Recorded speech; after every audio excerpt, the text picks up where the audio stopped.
Every organization needs agility, be it in being the market leader or trying to keep their businesses afloat during a crisis. In the year 2020, every organization is facing a crisis. As we go through a global turmoil right now, it's sad to say that many organizations shall not pass.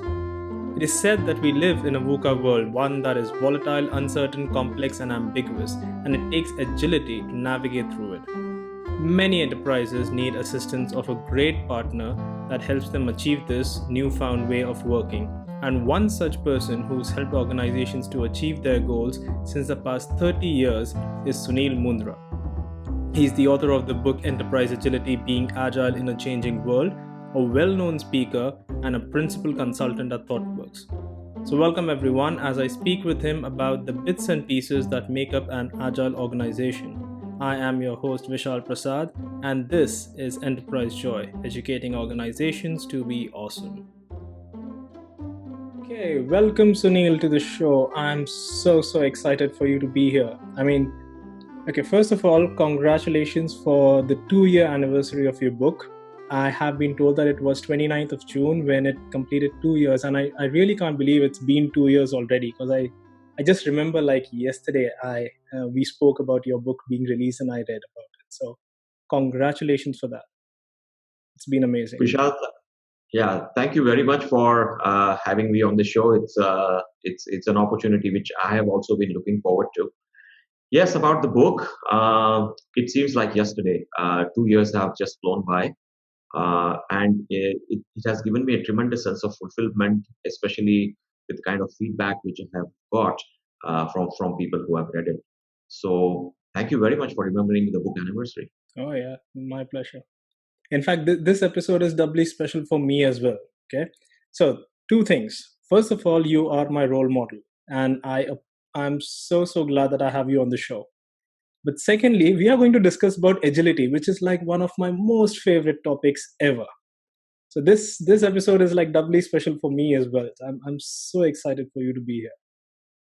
The pleasure is all mine, Vishal. Thank you very much for your kind words.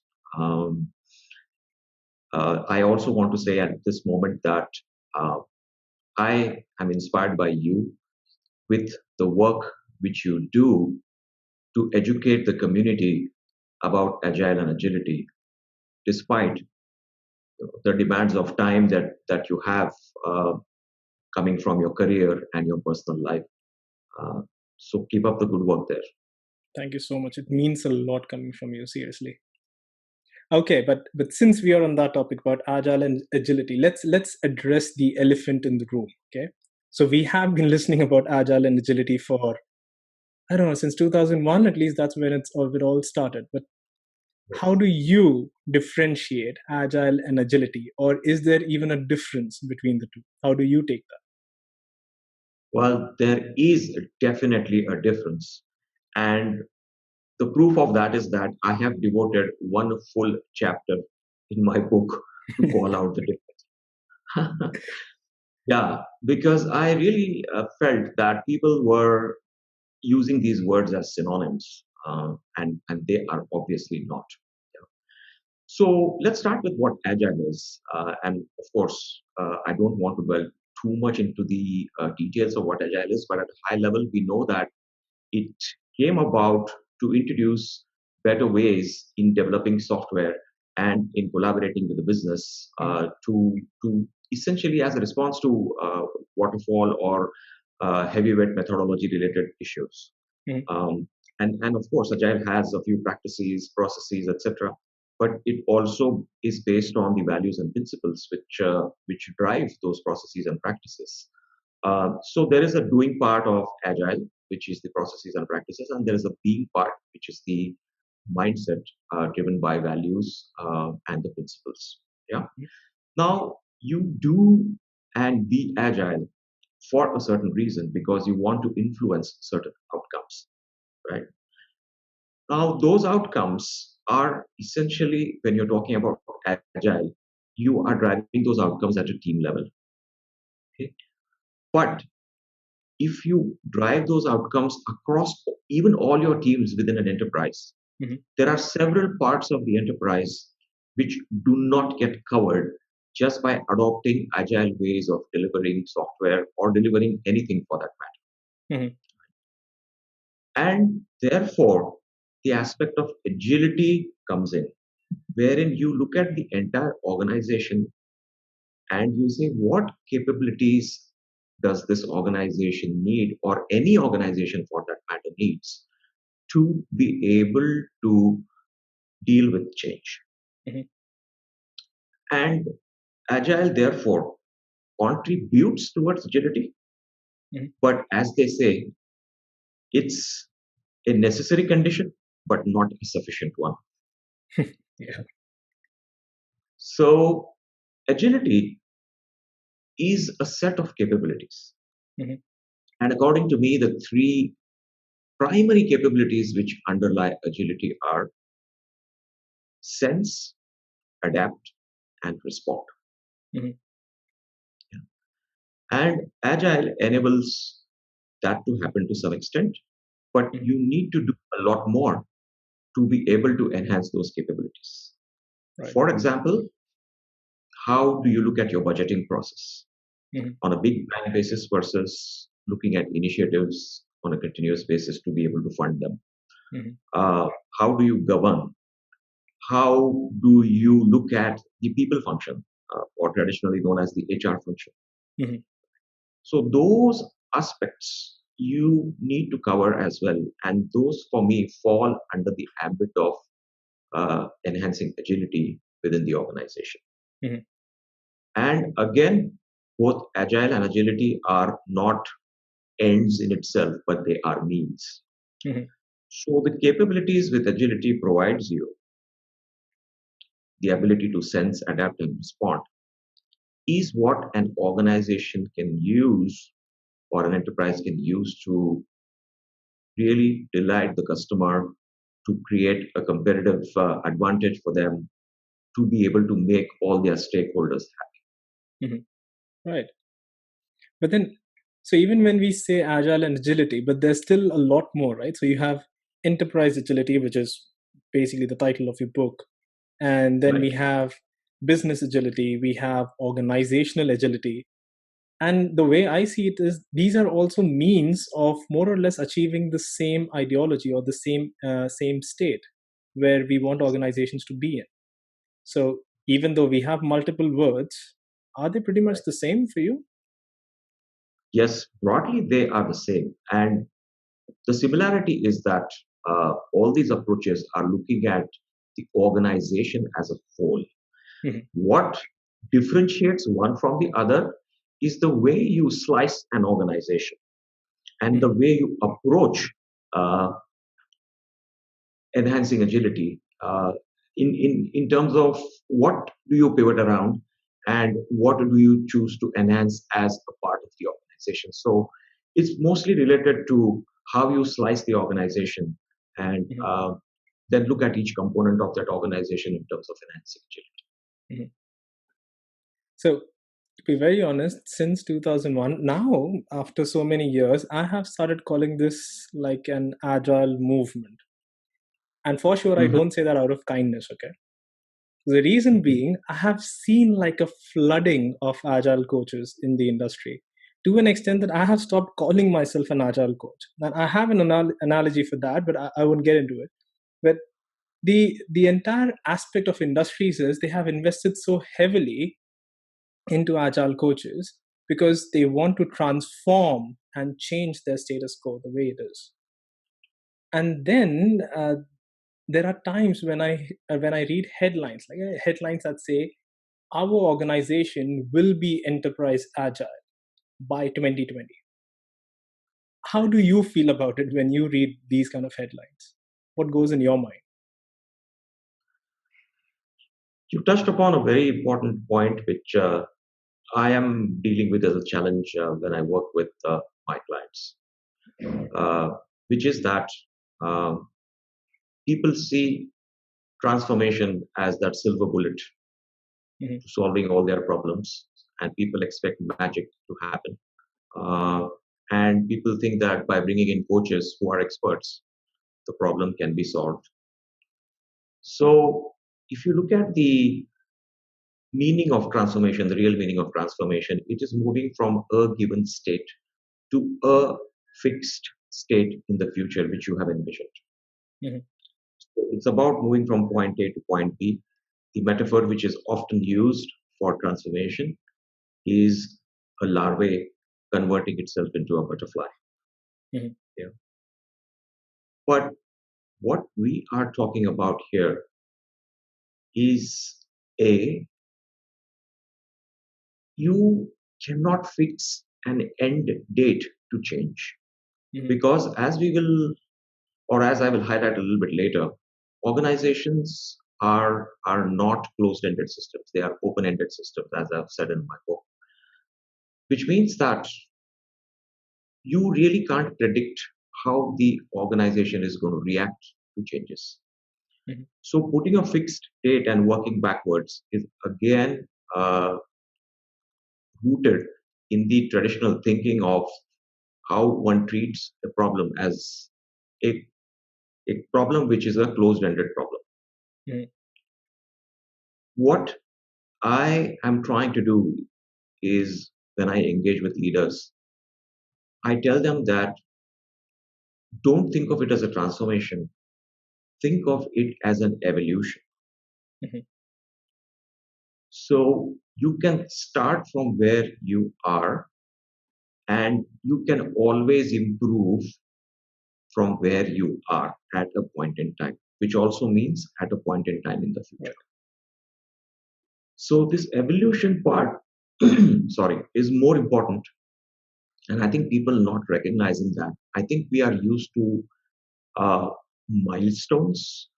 A lot of people want to declare transformation as successful, Mhm. sadly, for wrong reasons. Mhm. Uh, People set a deadline that, oh, we want to be transformed within 12 months, 18 months.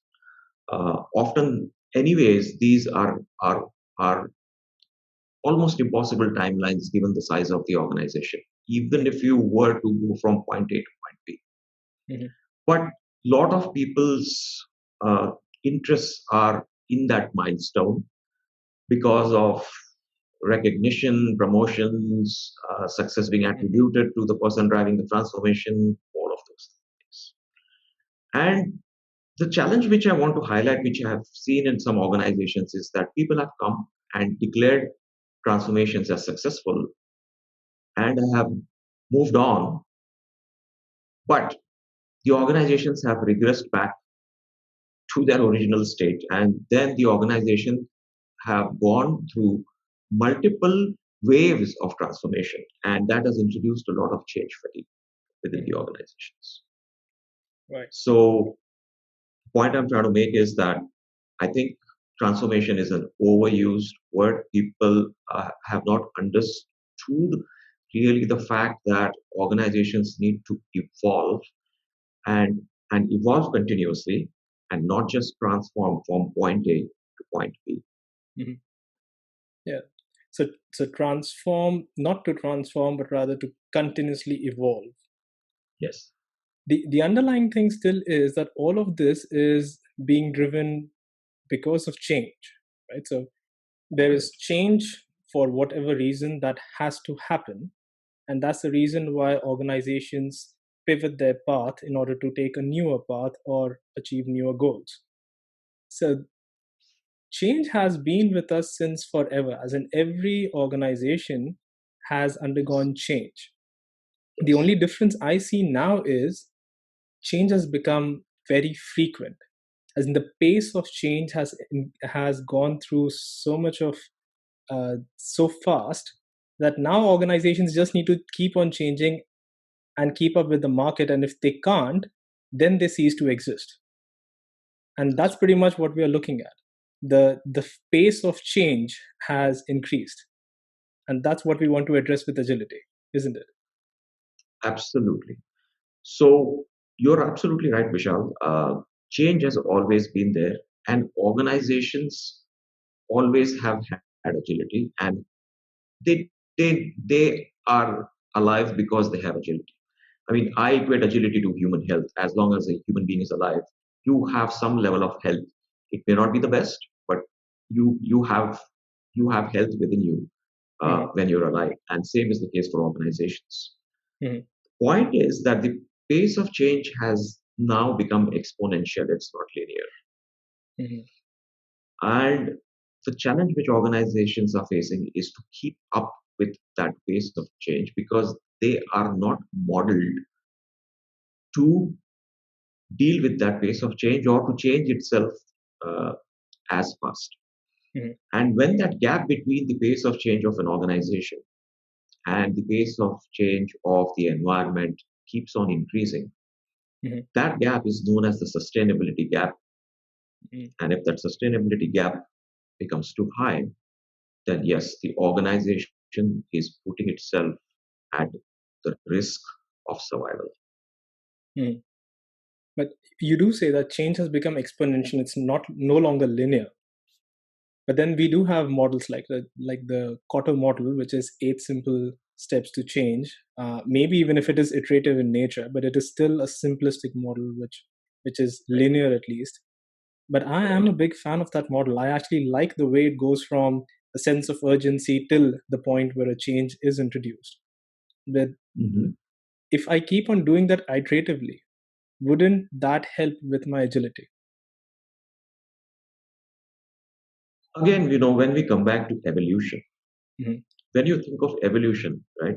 Evolution will have at some points where the evolution is big, right? So when we look at our human history, the industrial revolutions you can pinpoint and say that yes, those were the big points of change, Mhm. right?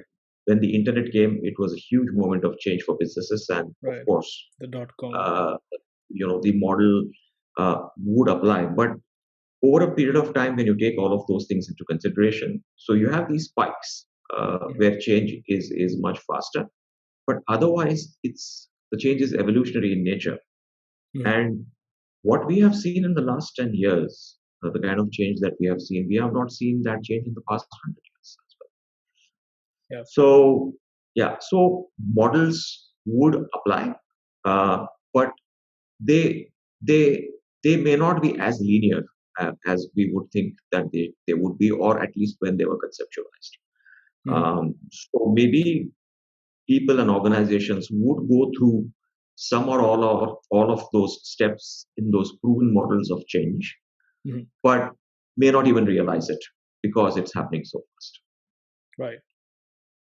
So you did mention that when it comes to transformation, there are organizations that go through certain programs, but then they fall back to their original ways of working, and they have to go through a number of pushes before that happens.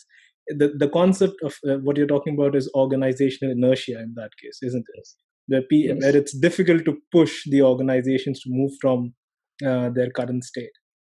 How Yes. do you Absolutely. see organizational inertia playing into this agility, or rather if I want to bring in agility, how do I get rid of this? Yeah. So that's a huge barrier to transformations, and as you have rightly said, inertia is a huge impediment for organizations to become evolutionary in nature. Mm.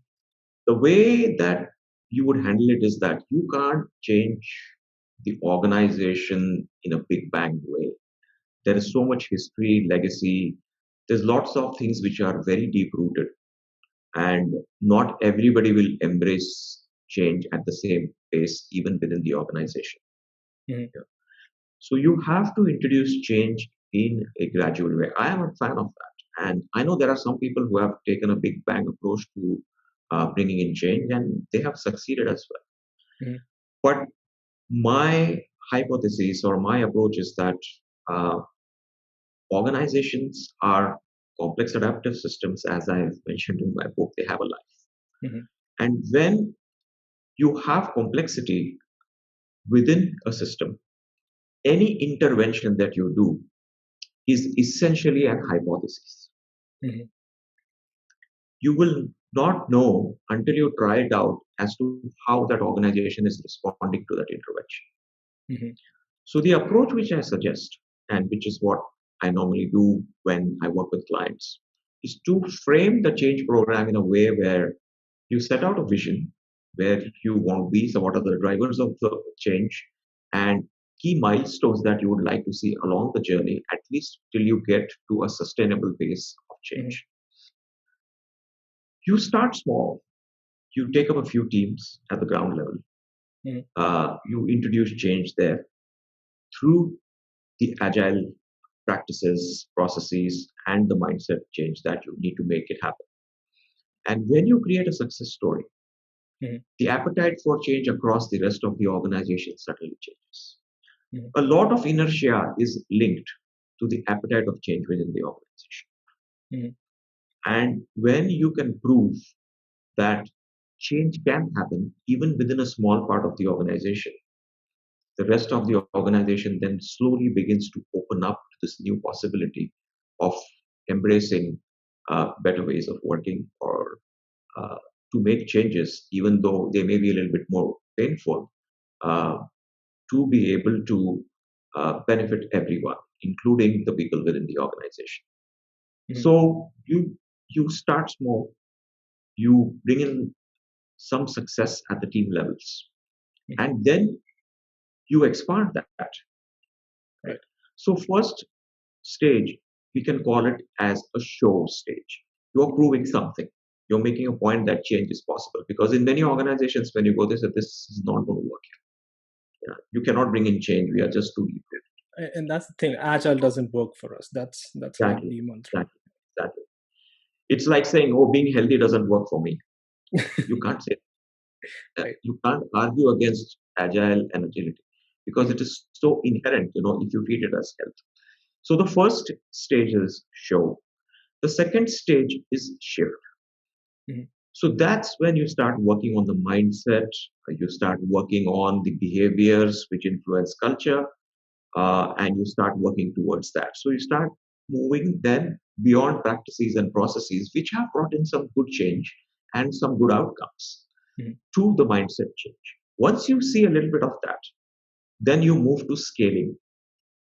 Right. Yeah, then you replicate, your success story across the organization. Mhm. And then finally, you get to a sustainable stage. Now, this may sound sequential, but it is not. It is very, very iterative in nature.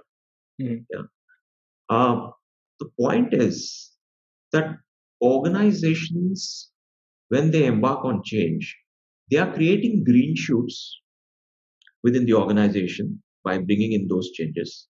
Mhm. But they are ignoring to look at the inertia which is prevalent in the rest of the organization. Mhm. And when you declare your transformation program as done with a few green shoots, but with the rest of the organization still embedded in the past Mhm. or in the inertia, then that inertia will overpower those Overcome. green Yeah. shoots. Exactly. So And that it's is like. where, yes, that is where people then become disillusioned. Mhm. People believe that agile does not work for us, and then somebody else comes and does the same thing. Mhm. I know I work for an organization which is one of the probably the best known business consulting firm in the world, Mhm. and their IT organization, when I was there to help them with their change program, they called it transformation, by the way, which is a different point. That they were in their fourth wave of transformation, and the first wave happened in 2006, 2007. Wow. But this thing about where you say that if there's more inertia compared to some departments who may have changed, for example, and these overpower them, it sounds like that story of the monkeys, right? Where one monkey tries to grab the banana from the top, and the others pull that monkey back down. But Yes. there must be something that is going in everyone else's mind. Maybe so. The story of the bananas is that every time a monkey goes to get the bananas, the others get electrocuted, and that's why they pull the others down. But if I want to Right. equate that with, let's say, an organization, what if people have fear that, hey, if others change much faster than us, then we may lose our jobs? And that fear can also be one of the reasons why everyone pulls everyone else back. And that can result in organizational inertia as well. I mean, there can be multiple reasons for why that inertia exists.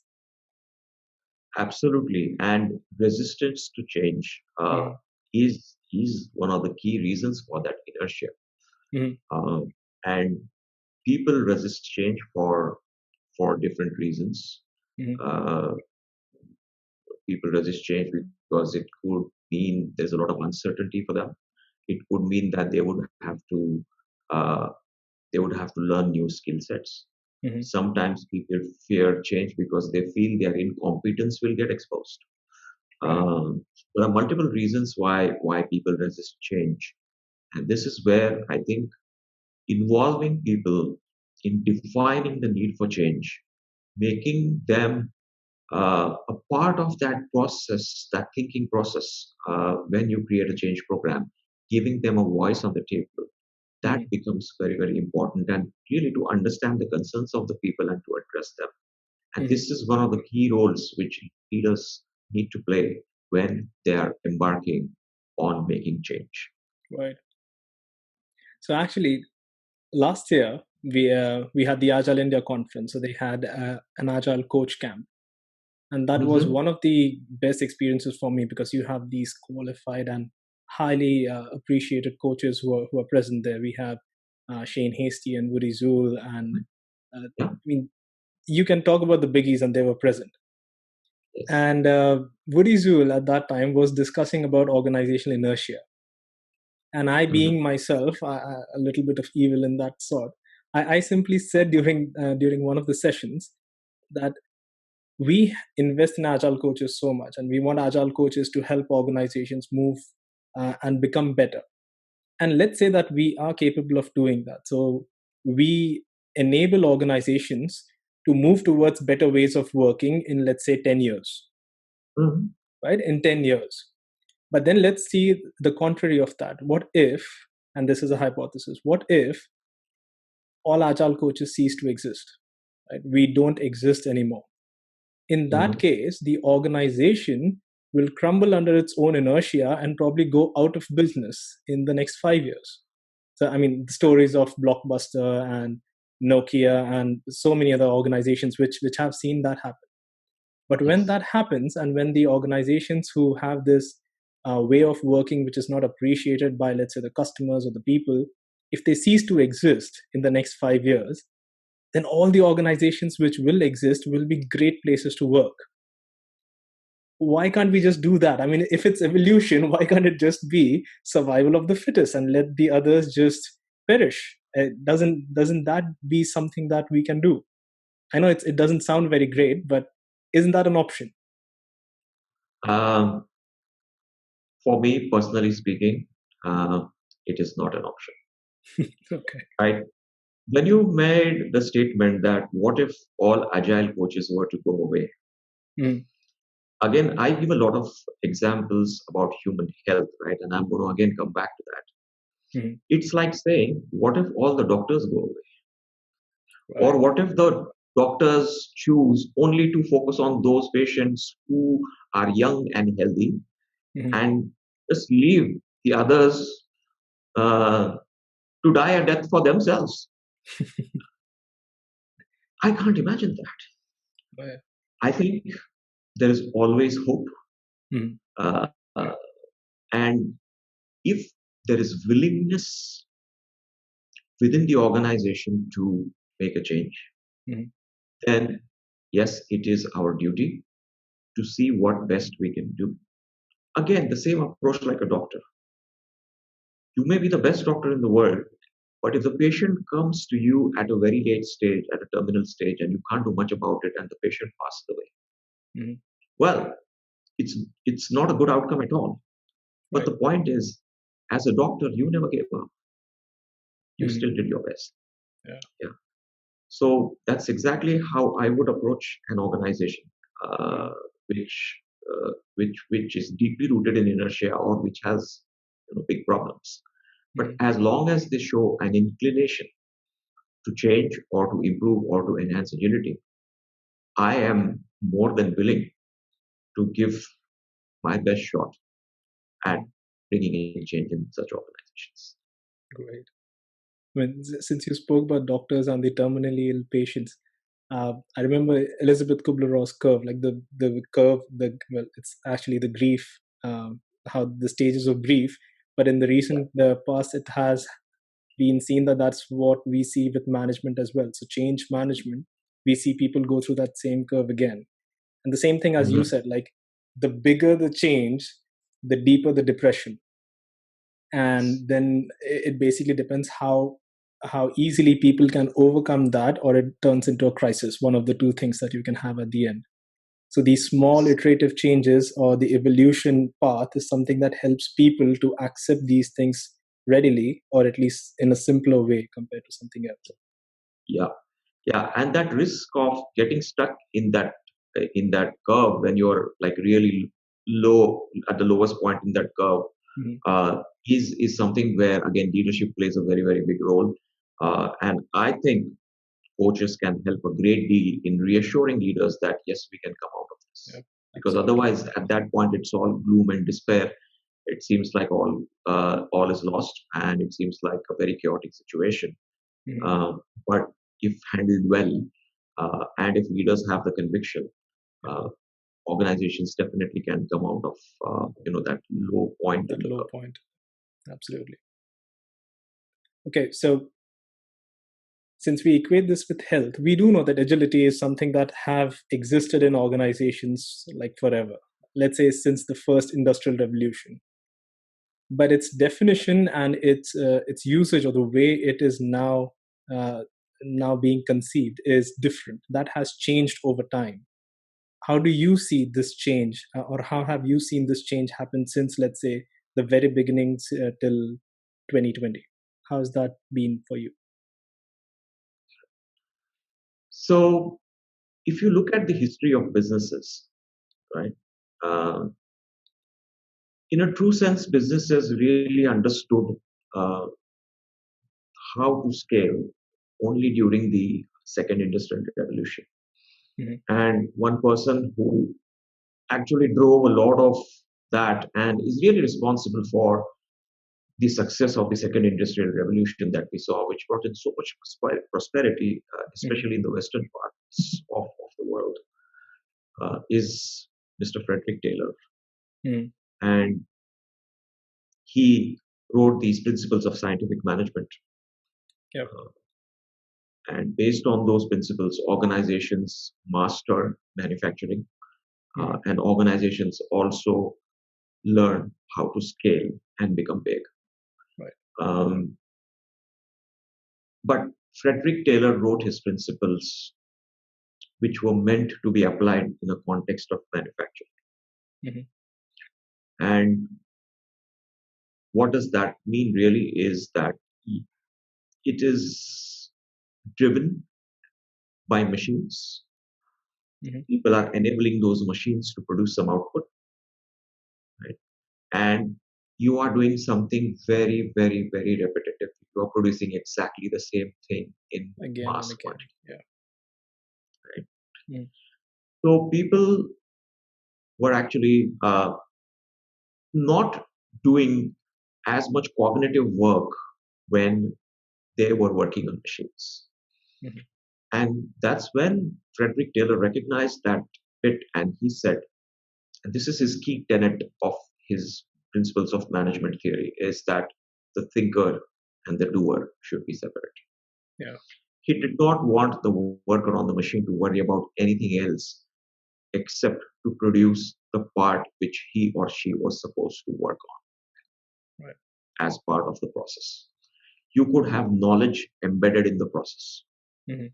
and the worker was just an enabler rather than a driver of outcomes. So what that led to is creation of hierarchies. So to manage the doer came the thinker, to manage that thinker came another thinker, right? So then you have the manager, the senior manager, the assistant vice president, and so on. Mhm. So somewhere uh, the thinker doer separation got convoluted, Mhm. and we created these multiple layers that we see within organizations, which have led to slowing down of decision making. Second, is the creation of silos because Taylor emphasized, among other things, efficiency as well, which is important because if you are making the same thing over and over again, you want zero process variation, and even within the specializations, you want to emphasize on efficiency. So Right. silos got created, and that worked. Yeah, while the environment was very stable. So if you look at the environment in the second industrial revolution, it was an environment of scarcity, Mhm. where whatever was being produced, consumers were lapping it up. Yeah. And the key problem for businesses at that time was how can we produce more? Capacity became the constraint, Yeah. scale became the constraint. Mhm. Yeah. So the environment or the need to be in tune with the environment or evolve with the environment was less. Moreover, the environment was not changing as much. Mhm. Yeah. But but that has changed when the third industrial revolution happened, right? Internet came and suddenly entry barriers fell off. I mean, earlier you could have physical presence, and that would create entry barriers for businesses, right? For example, if you're a retail store in a country and if you had 100, 200 stores, for somebody to come and compete with you, they would have to build similar number of stores or even more to do that. Exactly. Yeah. So entry barriers prevented a lot of businesses from coming in. Therefore, people could take their competitive advantage and their position in the industry for granted, which is what they did. Mhm. And that continued for decades. But Mhm. internet changed all of that. And that is when businesses started recognizing the need for organizations to change at a faster pace. Mhm. But they were modeled in such a way, they were modeled as closed-ended systems. Right. And therefore, they were finding it difficult to change, and organizations still continue to be modeled as Mhm. that. And that does not equip or enable the organizations to change at all or to change at a faster pace. So, if you look at the new age organizations which are doing well in terms of making their customers happy or even their stock market performance, Mhm. they have very little or no inertia of that past, Mhm. and they have modeled themselves to evolve continuously. So, like I said earlier, agility organizations will always have, and they've always had also, otherwise, they would not survive. Yeah. But the need for higher level of agility is there today because of that exponential pace of change which is happening in the environment, and any organization which is not able to keep up pace with that Mhm. uh, will will risk uh, uh, will risk its survival. Yeah. I mean, yeah. So we call this as the VUCA world, right? So it is volatile, it is uncertain, it is complex, and it is ambiguous. And unless you have enough agility to kind of navigate through all of this, it's going to become difficult. So you do speak about the complex adaptive system. That's the nature of organizations, how they evolve. Uh, Yeah. but the term complex itself is misunderstood a lot of times, right? So not everything is complex, but lot of knowledge work is complex. So what is this complex that we speak about? Confession here, Vishal. Uh, Even before started studying complexity, Hmm. I used to use the words complicated and complex as synonyms. I used to as well. Before I came to know about it, I used to as well. In fact, I used to think complicated is more difficult than complex. That used to be my understanding at one point of time. Yeah, yeah. So the eye opener for me was the Kahneman framework. Mm. We do not have much time to get into that depth, but I urge listeners to explore that. The framework was created by Mr. Dave Stone, and it has essentially four areas. They are not quadrants, but the two important areas which I found extremely profound and insightful are the domain of complicated and the domain of complex. Hmm. Yeah. Complicated essentially is a system which has fewer parts and fewer unknowns around it. Mhm. It's a problem which is been solved in the past, and it's a problem which is solvable. Only thing is, you need an expert to come and solve that problem. Right. So it's like saying, okay, I need to redo my house. Yeah, I need to do some interior decoration. So you need to call, the designer, the architect, the interior decorator, who will then look at things and advise you what is the best thing to do. Where is it that you can change your light? Where you cannot do that? What about the plumbing? All those kind of things, right? Where you need an expertise, but it's a solvable problem. Mhm. Complexity happens where there are too many unknowns. Yeah.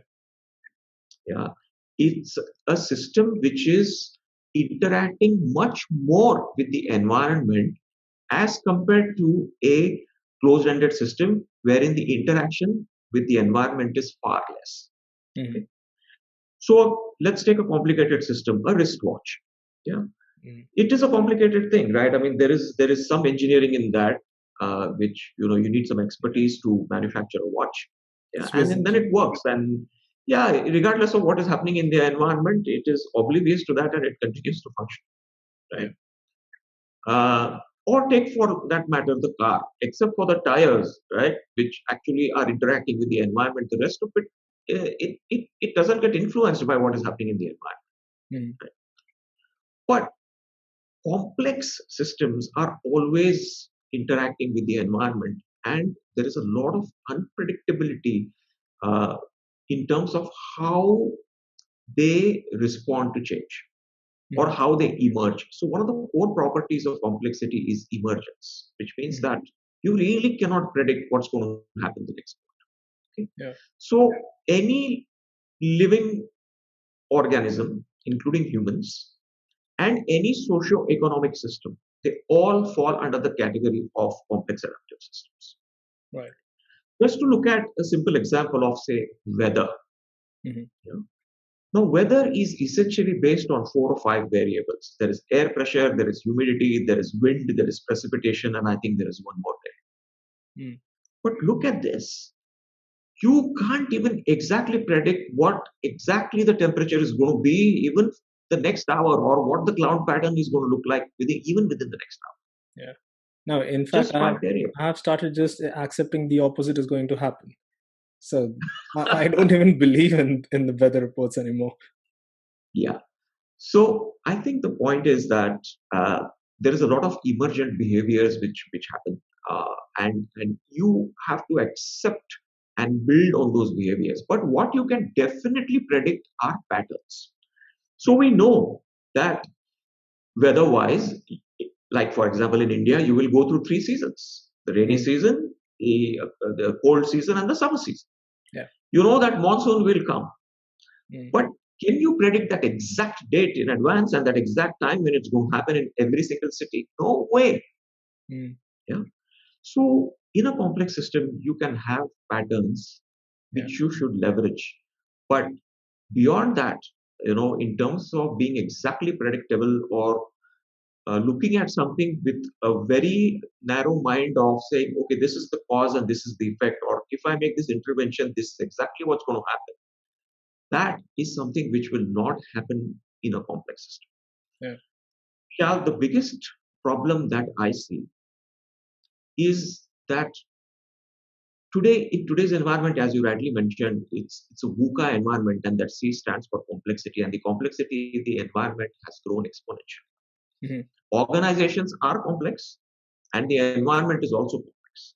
Yeah. But most of our leaders, in organizations which are struggling to deal with change, they are using the complicated approach to solve a complex Oh, I have examples for that. I do have examples for that. problem, Uh, right? And again, as part of my work with leaders when I coach them, mm. the first thing that I do is I educate them on this difference, and I take them through various scenarios, and I show them how this distinction becomes very important. Mhm.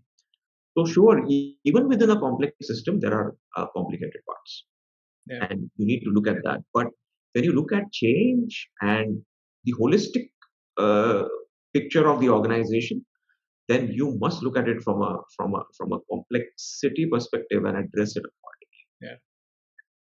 And the probe sense respond thing that you mentioned, that's basically the complex quadrant from Kinevin as well. You probe, you sense, you respond, and see how that works, which does differ from the analyze, sense, respond that goes into the complicated space, and that's how it gets Yes, differed. Yeah.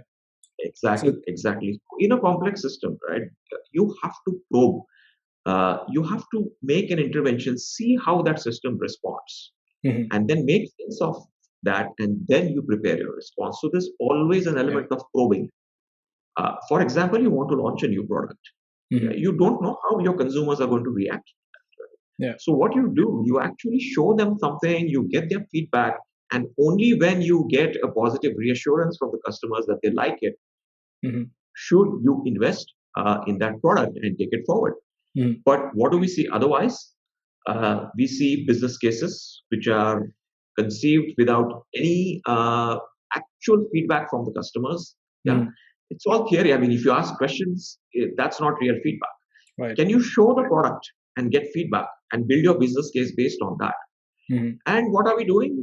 There's somebody prepared a business case based on a lot of assumptions. And mhm, that business case is funded big time without any validation whatsoever. Now that's looking at something as a complicated problem. yeah. Yeah. I So there mean, is no probing. right. But And I do want to mention over there. So whenever I have spoken about Kinevin, let's say, or and complicated and complex, there are times when this becomes evident to people that, oh, you're doing knowledge work that's complex.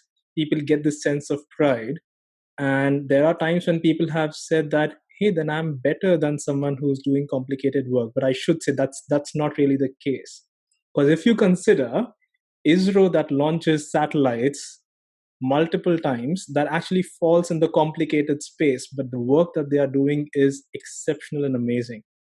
So just yes, because you fall in a particular quadrant, that does not make you special or less special. This is all of these are really, really important when it comes yeah, to the world or the organizations.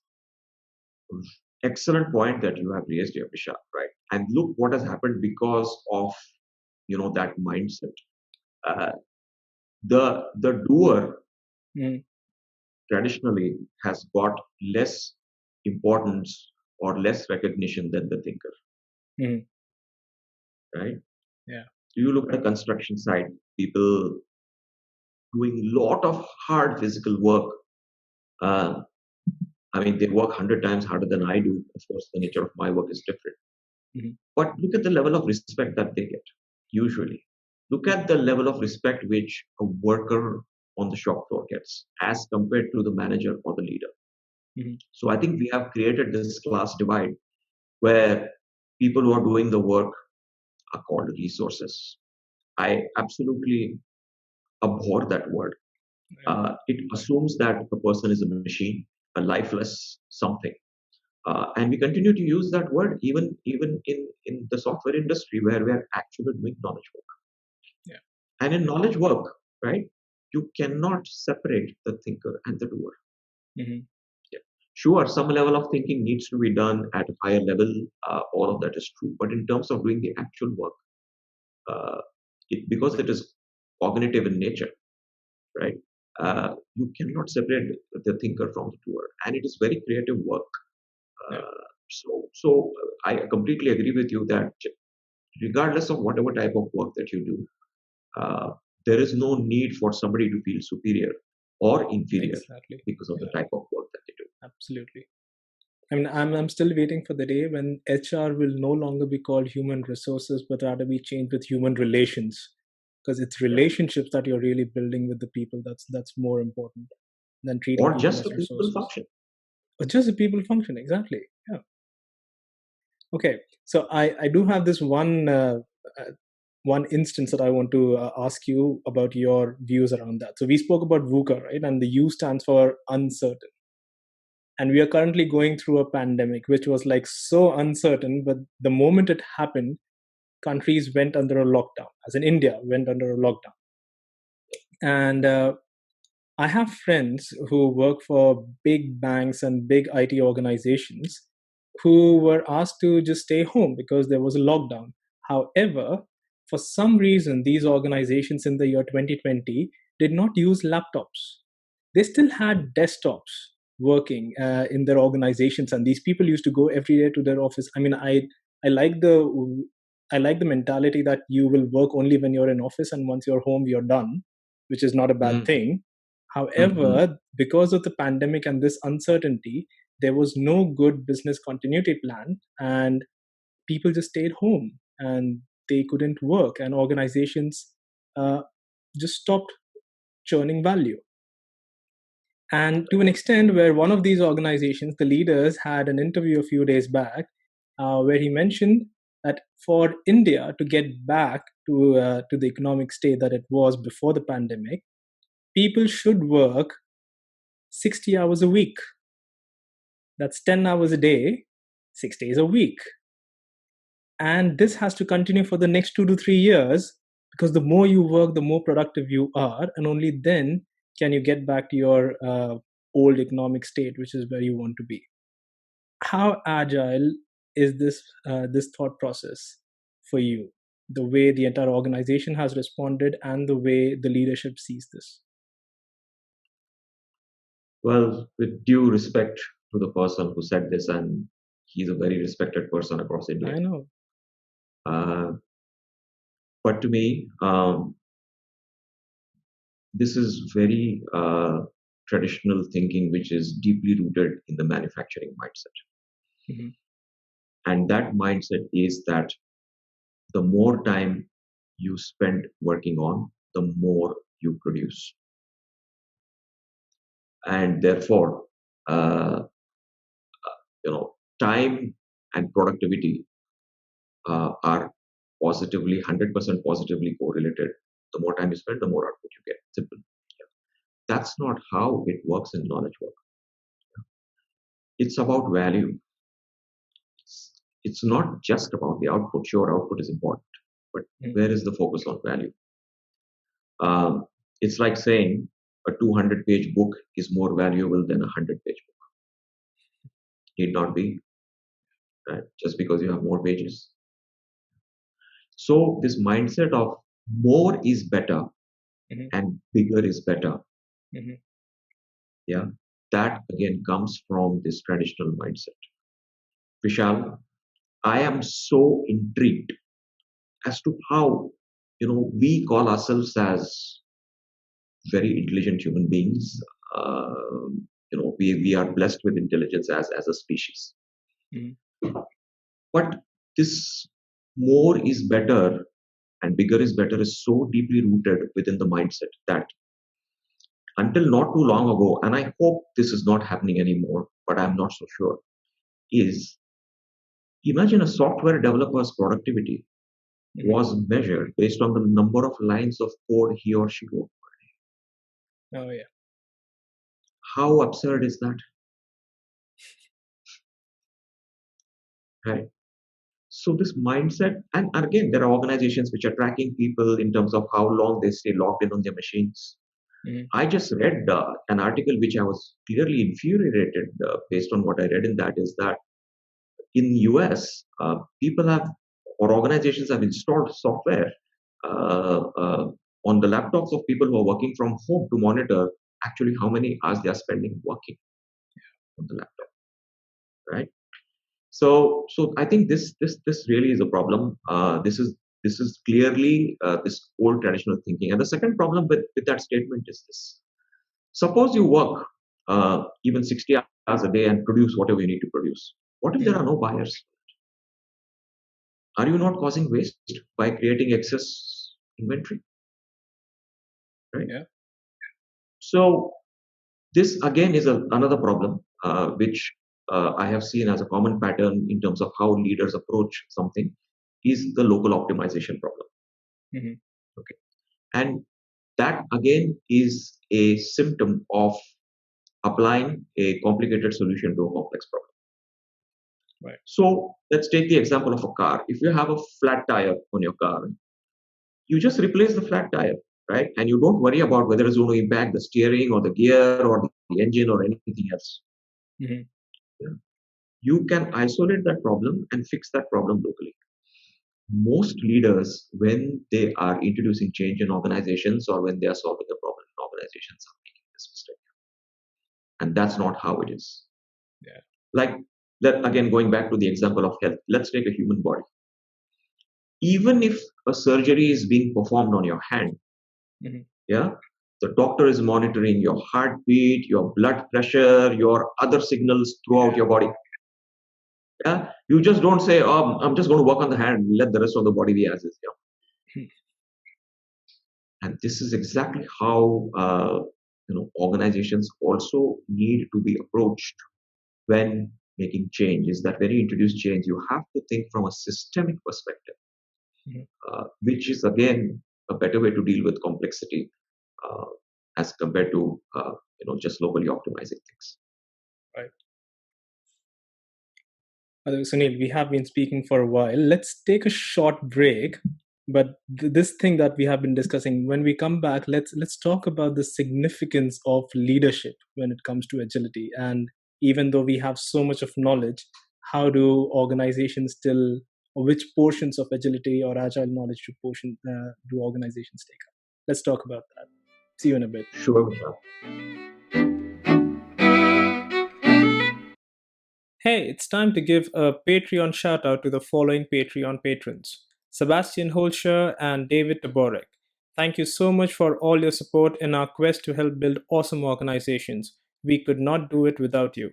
And for those of you wondering how you might get your own Patreon shout out, well, become our patron on patreon.com/enterprisejoy and support us.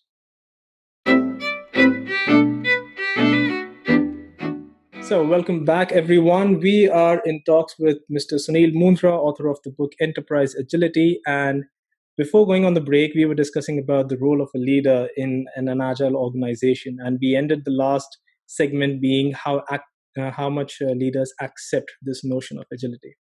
Which brings me to the first question for this segment for you, Sunil. What do you believe is the role of leadership when it comes to being agile or in an agile organization? The role of leadership is the most critical element uh, in improving agility of the organization. Mhm. Let's look at some empirical evidence for that. There are some organizations which are publishing the state of the agile report every single year since Yep. the last, I think, decade or so. And in this report, they call out barriers to transformation or change. Mhm.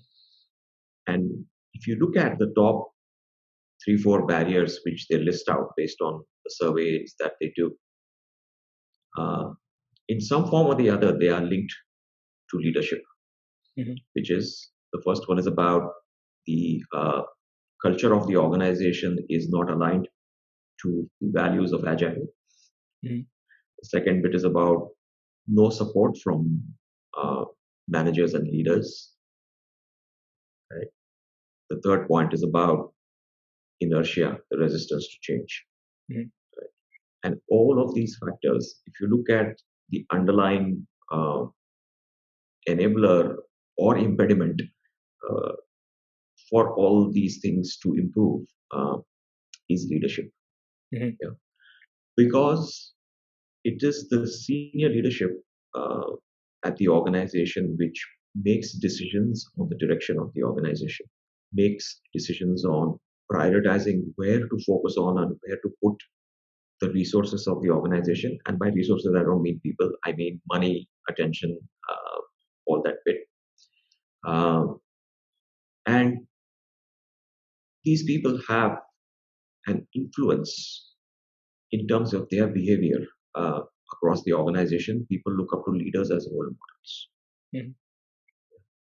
So leadership is extremely critical, and often I get asked um, in terms of the change journey: do we begin top down or do we begin bottoms up? And my answer to that is both. At the bottom up level, you introduce the agile ways of working. Mhm. Yeah. At the top, you really need to focus on leadership behaviors and mind shift. change that needs to happen with the leaders. And then finally, at some point, both of these come together Yeah. and then create that impact. Mhm. But you cannot start off a change journey without the change in the mindset and the behaviors of the leaders. Right. It's set for failure otherwise. Mhm. So I am a big fan of extreme ownership. So when we talk about extreme ownership, the way I see leadership or a leader, it's not a role or a person, but it's more of a behavior, and it's more Yes. situational in a lot of ways. So given a particular situation, the team or the group of people, they decide who's the boss.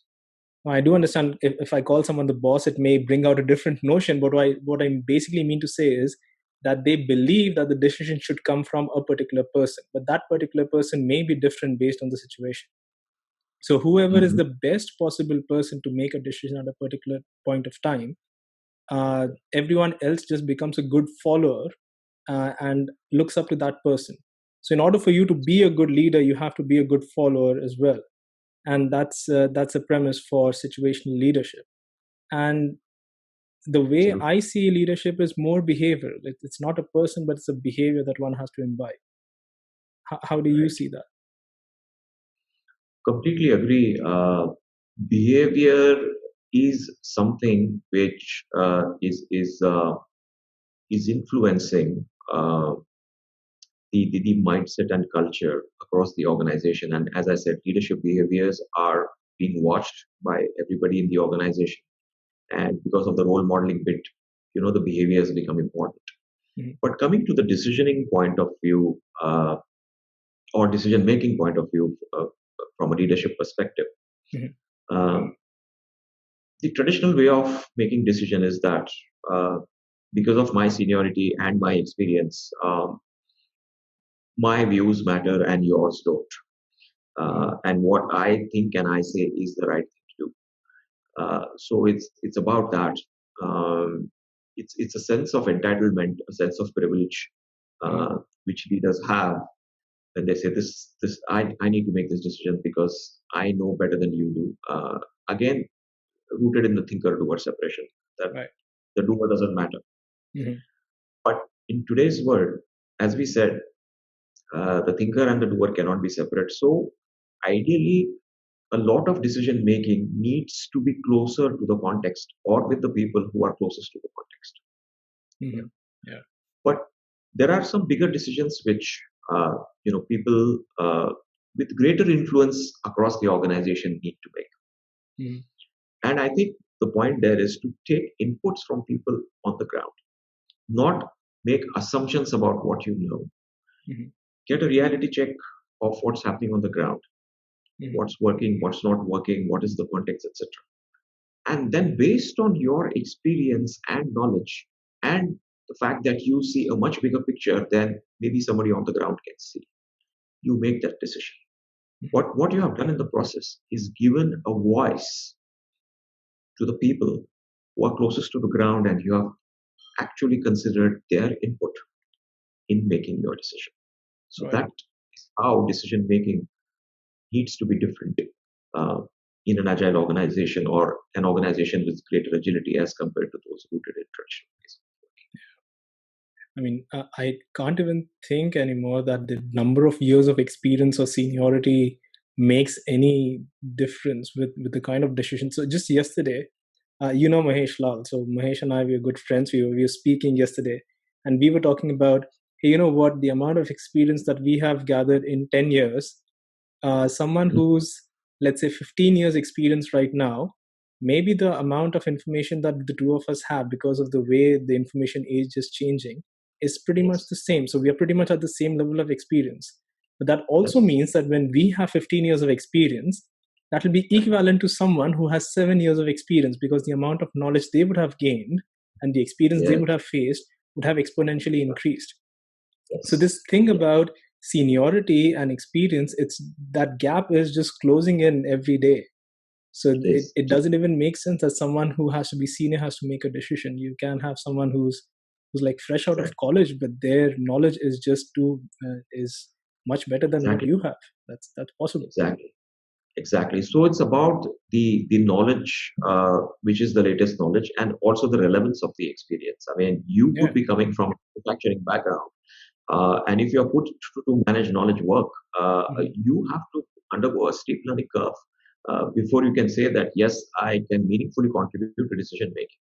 Yeah. And in a VUCA environment, you will encounter situations which you have never faced before.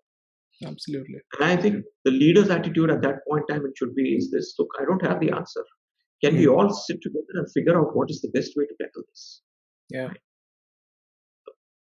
I mean, since we are talking about leadership, we definitely cannot move away from servant leadership.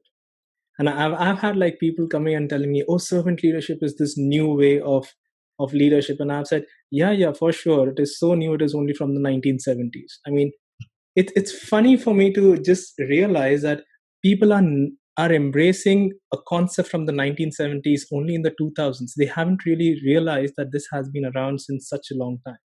And I have seen this in other ways also. So I do this presentation called "You Were Never Waterfall," which is basically just presenting the 1969 paper from Vincent Royce and giving some clarity about what waterfall was, at least in his mind. Mhm. Mhm. And when I speak about one of the principles being involve the customer, people are just shocked because they believe that this principle came from the manifesto, which was 2001, which is no, this has been around since even before 1969. It was just presented in 69. So for me, this entire, I know we are digressing a little, but there are all of these theories which are way old, and these are like good applications of how management and leadership are supposed to work, but we are just realizing it now, that or other people are Yeah. learning about these things now. I mean, for me, these are things that we should be learning in college. Our syllabus should change. We won't go there right now, but this is exactly where we are seeing the knowledge gap. So servant leadership, how important does that become when it comes to accepting agility in organizations? Let me address the customer part first, Vishal. I think that's Mhm. an important one for me to talk about. Then, of course, I'll talk about the servant leadership. Mhm. I think, as I said during the second industrial revolution, uh, customer did not have a voice on the table. Customer purchased whatever the organization produced, and I think that is the reason why, even though the customer concept was there, it was never embraced because people Mhm. took the customer for granted, could take the customer for granted, and the customer had limited choices. Mhm. It was all about fulfilling needs rather than getting into an overall experience, which is Yeah. what today is.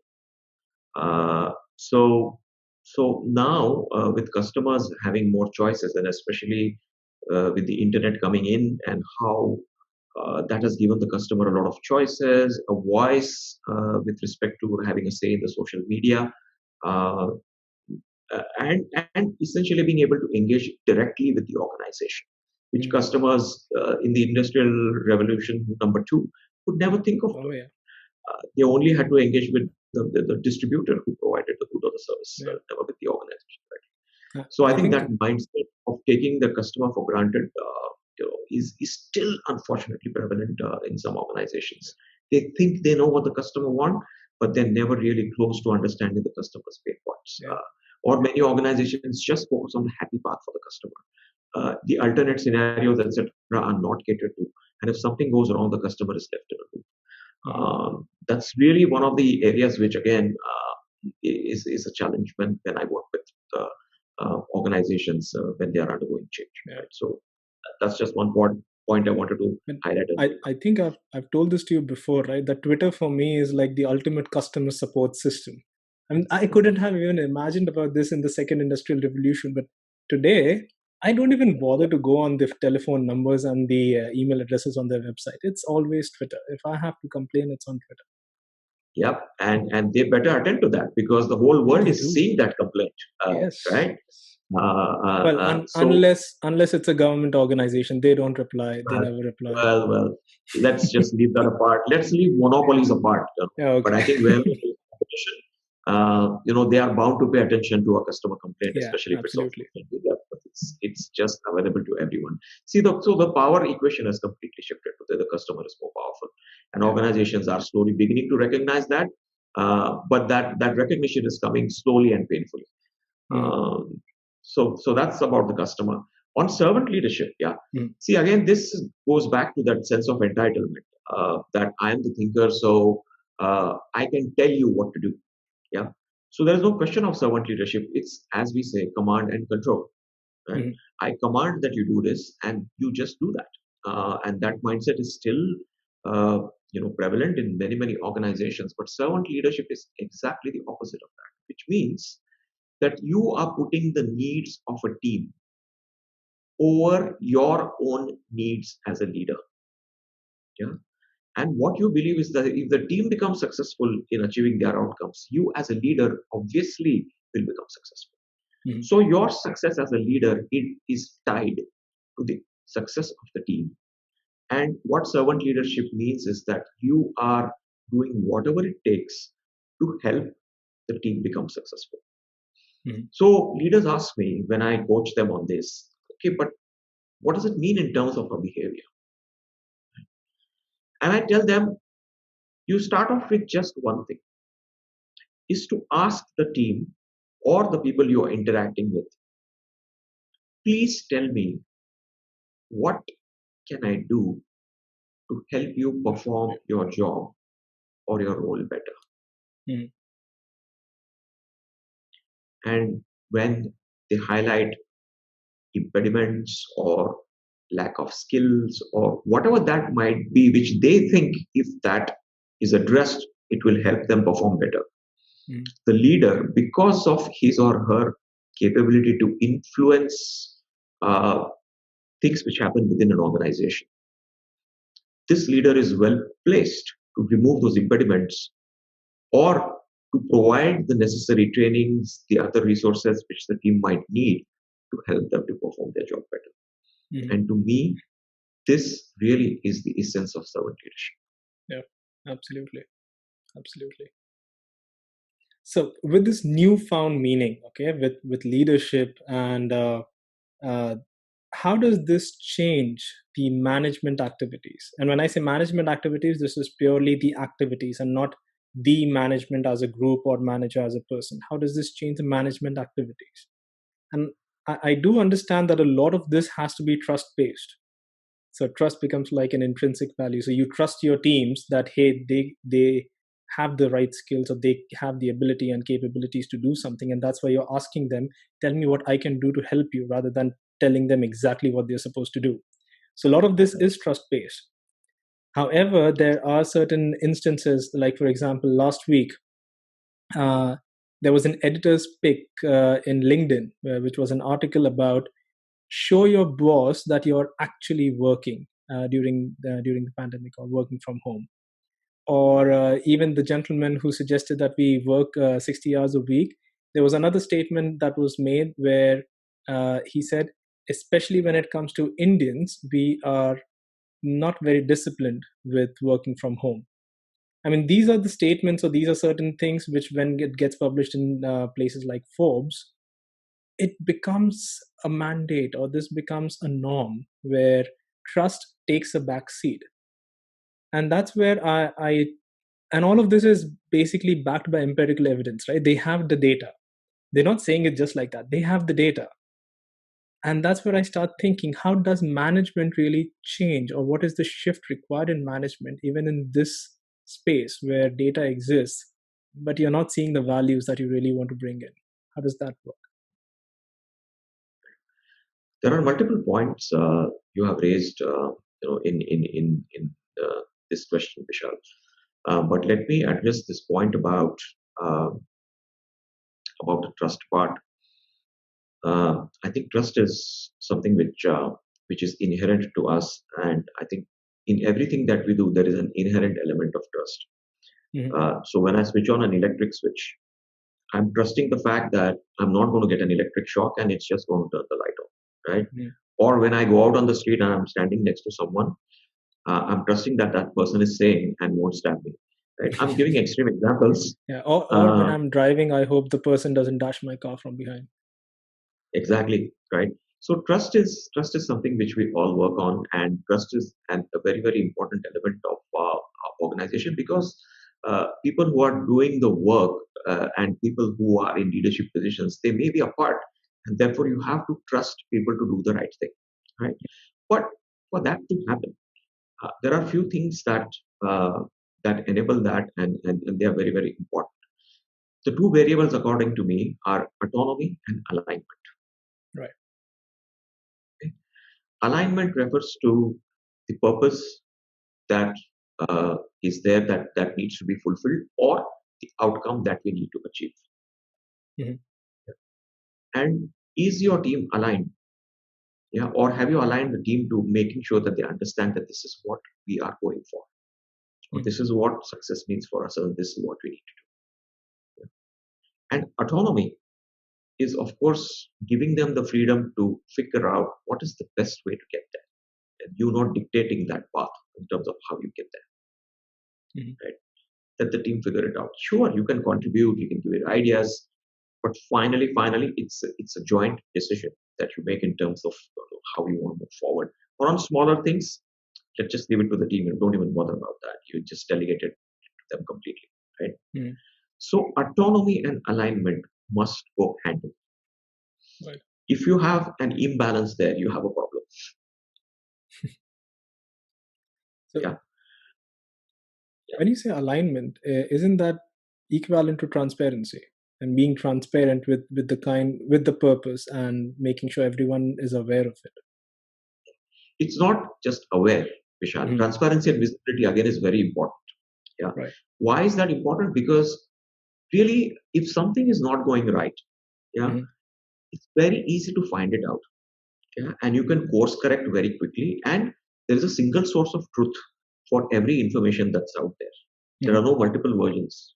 Yeah, like we see traditionally in organizations, right? There are things broken on the ground, but some manager is still reporting green status to the boss because otherwise he would get dinged Yeah, or the she would get watermelon dinged. report, right? The Yeah, watermelon whatever. reporting is brilliant.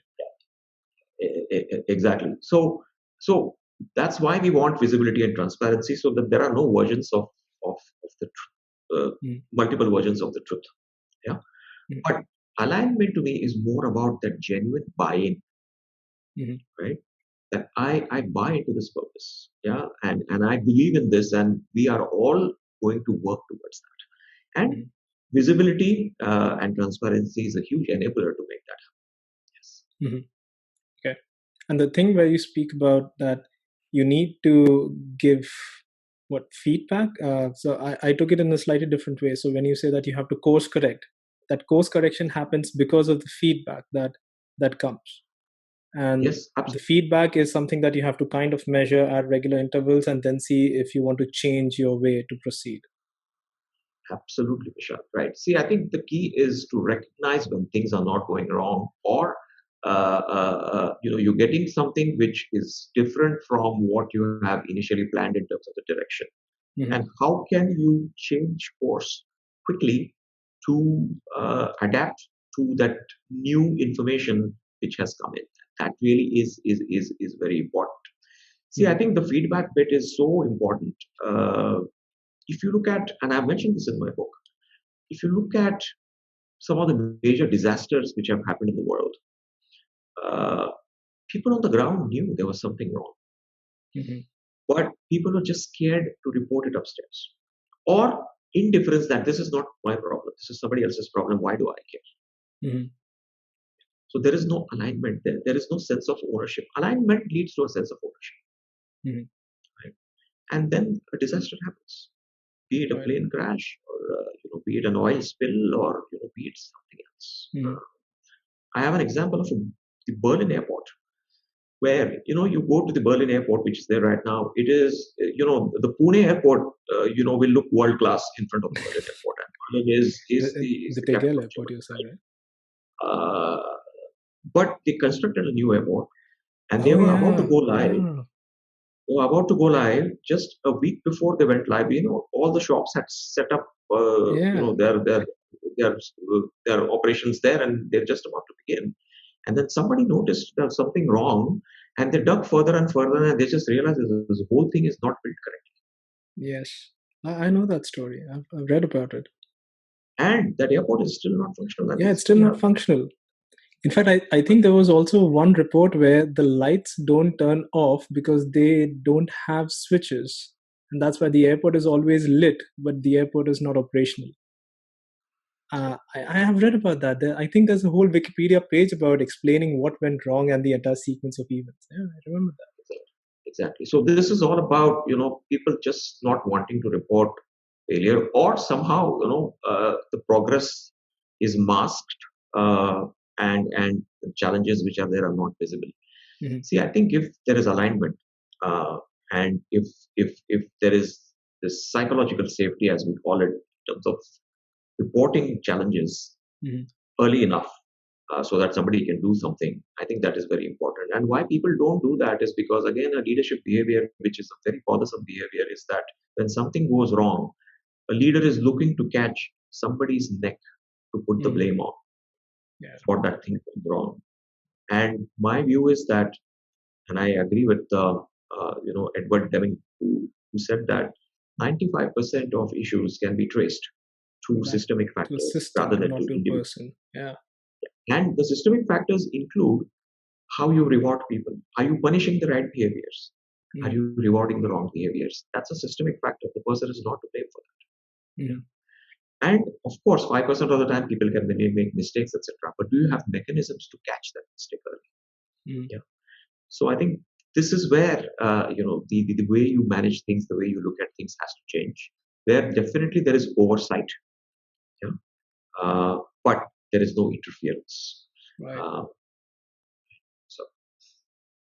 so So alignment and, let's say, feedback, that gives like a good sense of management directive. Let's say at least one of the directives for when it comes to agility. The alignment, especially, I'm trying to link it with that is also having alignment in a kind of a mindset or a mental model and a cultural aspect of organizations and of individuals, right? So unless everyone has that similar mindset, then the organization has some way, some culture that they have defined for themselves, this alignment does not happen. So these two yeah, aspects, and we speak about mindset and culture a lot when it comes to agile, but this is highly important when it comes to having agility.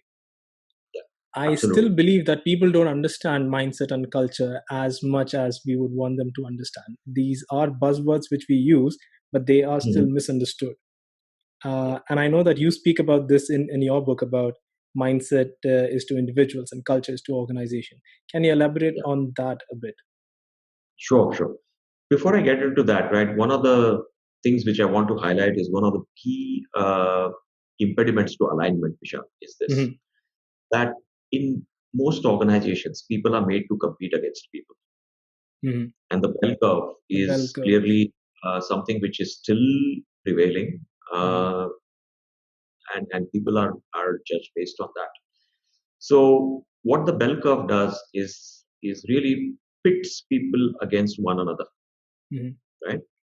Because only few people can win, then the others compulsorily have to lose in a relative way. Yeah. So suppose the bell curve says that 20% of the people, the lowest 20% in terms of performance, will not get a salary hike or will get sacked or whatever that is, right? Hmm. I don't want to be in that 20% as an employee. Yeah. Yeah. I somehow want to make sure that I'm not there in that 20%. So Hmm. what am I going to do? I'm going to put my self-interest over anything else. Hmm. And to me, that is a huge barrier to alignment because you're not bothered about the organization or the team. Your first concern is yourself because it's a question of survival, Isha, Hmm. Yeah. right? So you have to remove these kind of things which impede alignment, which do not have the or do not provide the incentive for people uh, to have a sense of ownership and associate with the purpose of the organization. So that's one part of it. Right? Hmm. Coming to the mindset and culture. So, as I mentioned in my book, right, mindset, there is no universal definition of mindset. But, and I have studied a lot about this while I was writing my book, and I have come to my own conclusion that mindset essentially is made up of four things in our head, right? the assumptions, uh, the beliefs, Mhm. the perceptions that we carry, and the values that we have. And all of these four things go on to define the type of mindset you have. Yeah. And Dr. Linda Rising, I think, has very nicely called out, the difference between, what she says is the growth mindset, which is essentially the agile mindset, Yeah. versus a fixed mindset. Mhm. Yeah. But if you were, for example, to uh, uh, take an example of a belief, uh, mm, which is about agility or about traditional ways of working, right? In a traditional ways of working, the belief would be that, oh, if I report a problem, I will get punished, Mhm. right? But the belief, if you were having an agile mindset, is that, wait a minute, I think it is my responsibility to report that problem, because if we don't, we as a team fail. Fail. And I feel safe, to report that problem, because it gives us a chance for us to bring it up and to solve it together. Mhm. So clearly, you can have, you take any factor and you can twist it to orient it towards a fixed mindset or towards a growth mindset. And it is this set of assumptions, beliefs, perceptions, and values. If you have those, uh, which are aligned to the agile values and principles, Mhm. then you can say that you have an agile mindset. I Right. mean, that's the best explanation I can give, Vishal. What Yeah. a mindset, right? So a mindset is an individual thing, and what Mhm. you want to happen within an organization is for people to have as much of common assumptions, values, beliefs, and perceptions as much as possible, right? Mhm. So a lot of people have a lot of mental models, etc. Will you be able to suspend them when you come to work? Uh, uh, right? That becomes very, very important. Yeah. Culture is essentially, I mean, to simplify it, it's the mindset of the organization as a whole. Mhm. Uh, uh, it's again based on values, principles, etc., etc. Somebody just said, defined culture as saying that it's the way things get done around here, which encapsulates really everything. Yeah. But the important thing to note is that mindsets of individuals get influenced by culture, and the culture of the organization also gets shaped by the mindset of people. And how is the connectioning happening between the two? Is through behaviors and the outcomes which come from behaviors. Mhm. Yeah. So, for example, if the organization comes to know that some employee has got punished because the employee reported a problem, and the boss just blamed that employee for it, killing the messenger Yeah. syndrome, then it is going to impact the mindset of everyone in the organization. That, wait a minute, I think if I report something, mm, maybe I will also get punished, and that then drives their behaviors. So. So mindset and culture definitely get reflected in behaviors. And this is what, again, leaders need to watch out for in terms of which behaviors they want to encourage and recognize, and which behaviors they want to discourage and avoid. Yeah. Mhm. One of the best quotes which I like is that the culture of an organization is defined by the worst behavior a leader is willing to tolerate, Oh, yeah. right? And I think the point again is leaders themselves need to look at that behavior, Mhm. their own behaviors. Often leaders are expecting people to change on the ground, but they still continue to exhibit, old command control behaviors. That's a that's a recipe for disaster. Yeah. It's not going to take your agility anywhere other than make it Yeah. worse. And So, that will also be something like an organization that claims to be diverse, but let's say all of the leadership positions are all men, and exactly, then it you're not really true to your values, and it does not define your culture. exactly, exactly, exactly. Hmm. So I think if there's a disconnect between what leaders say that they are or what they do and versus what is actually happening, people Hmm. lose faith in leadership Right. when leaders don't walk the talk. Hmm. So first thing, when you are introducing changes is for leaders to walk the talk, and that's not easy for many. That's not easy. Yeah. And since we are speaking about what is easy for many, one thing that I have found really difficult, and even with all the culture and mindset in place, right? Well, not in place, but I understand that ultimately we have to empower the workforce. And that's where we speak about autonomy. And if I have to take that Yeah. in, let's say, the kind of work that I do, we need self organizing team who are cross functional, working as a feature team.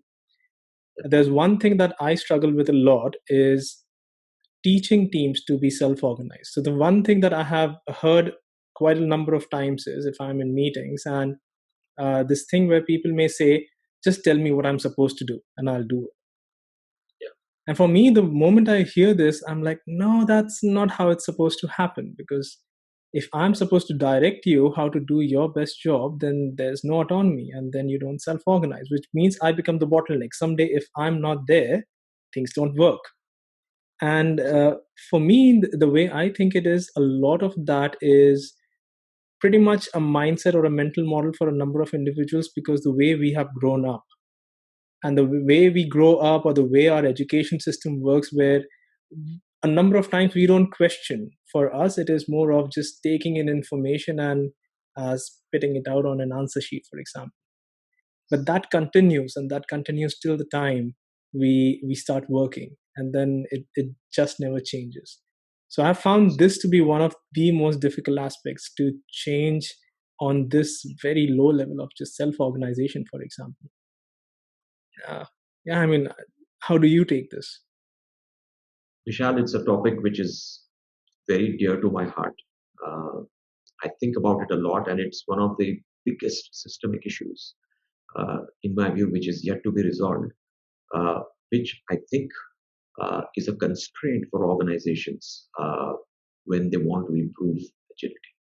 Mm, Is because of this mindset of tell me what to do, and it all starts from the way we get educated, right from our schooling days, right? mm, Let's say you look at a child who is yet to go to school, say a 2 3 year old toddler. You look at the behavior of that child. The child is curious, wanting to explore, wanting to try new things, even if the child falls down or gets hurt. Yeah, he or she, with some consolation, is able to uh, pick himself up, herself up. Yeah, and always willing to try new things, always willing to experiment. mm, There's so much zest for learning, based on curiosity. mm, And you look at the same child after he or she has gone to school for about 5 years, and look what happens to that child. Very subdued, very measured. Yeah, uh, that that that behavior which the toddler exhibited is no longer there. yeah. Maybe we call that maturity, or I don't know what it is, but lot of the things are taken away from that child once the child starts going to school. Mm, My hypothesis is this, that the British designed education system, which is there in many countries, including us, mm, was designed to produce workers for factories and clerks to serve the British Empire, uh, which means that the whole education system is about taking orders, mm, uh, and believing that there is only one right answer, uh, and it allows no room for creativity or experimentation or challenging, a position which a higher authority like a teacher or a professor can take. Uh, Whatever they say is supposed to be the gospel truth, mm, and we grow up with that mindset, and that mindset again gets reinforced in a hierarchy where the thinker and doers are separate. That's why, in an organization like ThoughtWorks, where we expect people to be behaving with a high level of alignment, and we provide high level of autonomy to people and teams. mm, Laterals struggle in ThoughtWorks because they come from the same mindset, because all the years that they have worked elsewhere in traditional organizations, their bosses have always told them what to do. mm, And to make that mental shift to say that I don't have a boss here, I need to behave as though I'm the owner of the company, which means mm, alignment, to the purpose of the organization. Right? To me, it's so deep rooted, not only in our schooling, but our organizations, which are also run as hierarchies, are actually cementing that fact that you need to look for directions and you should ask. And therefore, when you throw somebody like that and you suddenly give them a lot of autonomy and alignment, right? They will struggle. They will struggle because it's a big change in mindset that needs to happen. And I think that's where leaders have to play this role to nurture, this thinking Yeah. and to give the reassurance and the safety net, to the people saying that, wait a minute, I'm not going to give you directions. You try it out. If you fail, I have your back, right? So it takes a lot of effort from leaders to be able to bring, this mind shift change. And I definitely see that as one of the key responsibilities of leaders when they are embarking on this journey of improving agility. Mm. It is amazing how everything like ties back to leadership somewhere. Yeah, it's highly important. It is because they have so much influence. Yeah, They can influence a lot of things, and that's really what makes a leader a leader is the sphere of mm, influence. That the influence. Yeah, I think let's take a break with that. But when we come back, let's deep dive into what actually enables people to be more agile and everything that we have spoken about. How can people get more value out of it? So when we return, let's speak about that. sure, sure. Right. If you like what you're hearing, then do subscribe to this podcast for more of Enterprise Joy. You can get a complete list of applications where this podcast is available on anchor.fm/enterprisejoy or on our website www.enterprisejoy.com. Folks who prefer a more visual content can save the Enterprise Joy podcast playlist on YouTube. And you can also support this podcast by becoming a patron on patreon.com/enterprisejoy. We are happy to bring great content for you that can help you and your organization be more awesome.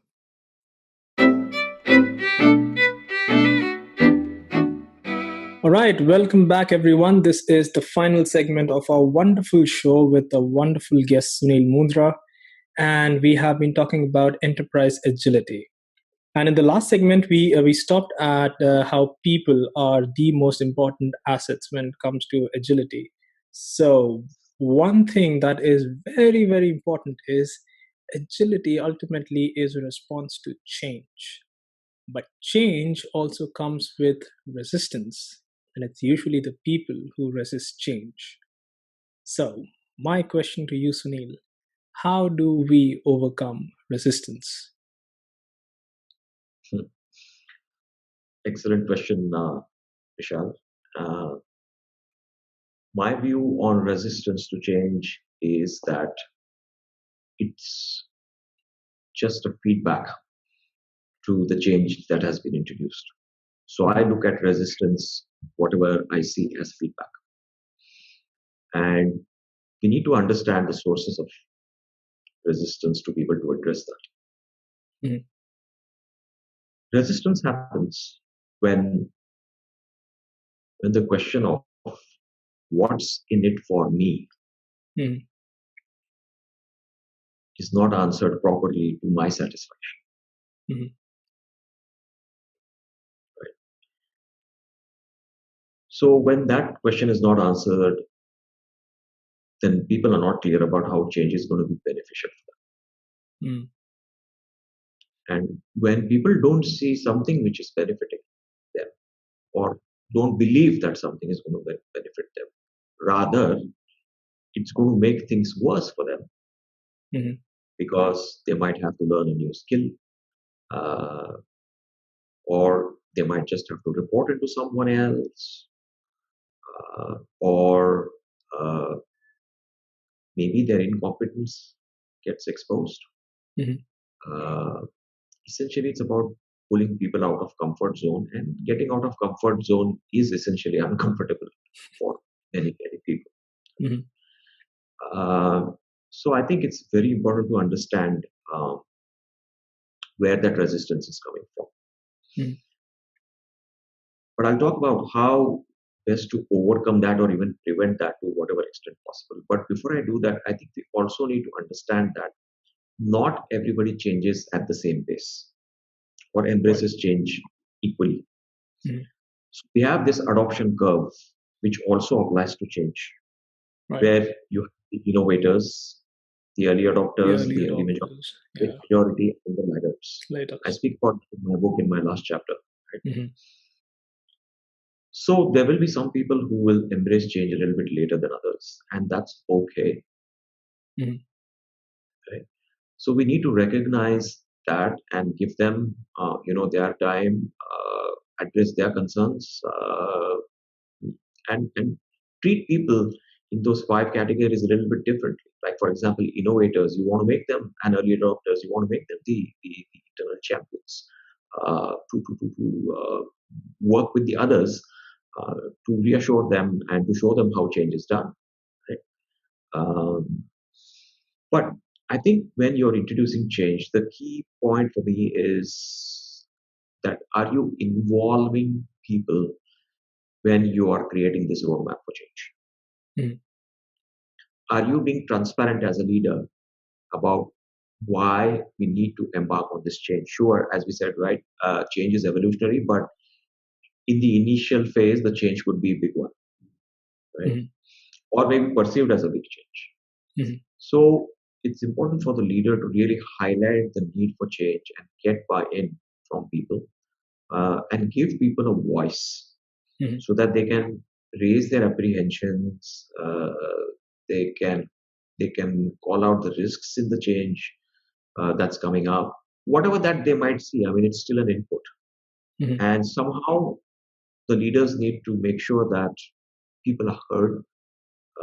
And if there are clusters of information or themes which come up from the feedback which people have given, Hmm. then through the communication strategy, how do leaders address those concerns or those queries? Hmm. To Right. me, that's a great starting point. Right. And then, as I said, you actually should create a success story. Hmm. Uh, and to me, that really is a very very important element in shifting the mindset to say, wait a minute, I think this new way of doing things or this new change looks good, and maybe I am now willing to reconsider my decision about this change, and perhaps I'm even willing to give it a try. Hmm. Even if you can achieve that with a small success story and publicize it across the organization and create some excitement and buzz around that, uh, that's a great way to really get people excited about change. Exciting. Right. So two parts to it. One is getting people excited about the change and creating the appetite for change, and the other part is addressing the uncertainties and the insecurities, which come with change. And you have to work on both for change to be made more palatable. There is no going away from the fact that there will be pain. I Hmm. think that's a reality. Uh, but how, as a leader or as a internal champion, as an influencer, you are able to reduce that pain to the maximum extent possible. I think that is very Hmm. Right. So you do speak about what's in it for me. Uh, and the way I see it, it's ultimately the goal is to build a learning organization. And one of the ways, or not maybe not the only ways, but one of the ways of building a learning organization is if the individuals learn, then the organization learns. Uh, can that be equated to growth for individuals, or can that be the only thing that gets equated with growth, which ultimately becomes like an intrinsic motivator for individuals? Can that be like the ultimate goal that we have? important. Short answer: yes. That's exactly what we want to do. Is for individuals to see growth uh, as growth in learning, growth in experiences, Mhm. growth in their ability to influence, certain things, right? Um, but what is happening in many organizations is there is only one growth path, and that growth path is defined as climbing up the hierarchy, Mhm. and that's the only way to grow, or that is what is recognized as success or as something which is tangible in terms of growth. Right. You know? So for that to happen, uh, you need to have people who are passionate about their craft, Mhm. and only then people will see growth in the learning. My problem with many organizations is this: how many people, I often wonder, have joined the IT industry because of their love for technology or for coding or for whatever they're doing. For example, as a BA, how much do you love solving client problems? Mhm. Right? Uh, so when that is not there, you've taken up a job just because you look at it as a way to earn your uh, living, then you're not going to be interested in learning based growth Mhm. because you don't care about coding. You're doing it because it's a job uh, that pays you well. Mhm. Right? And I think this is where we have a problem because many organizations are really not able to check or ascertain that passion uh, when they hire people, which I think from my 10 years of being in ThoughtWorks, I can tell you that you will generally not get hired in ThoughtWorks unless you show passion for your craft, Mhm. regardless of whatever role you are in. Suppose you're going to be a client partner, then what is your passion for relationship building with the client and growing an account, etc., etc.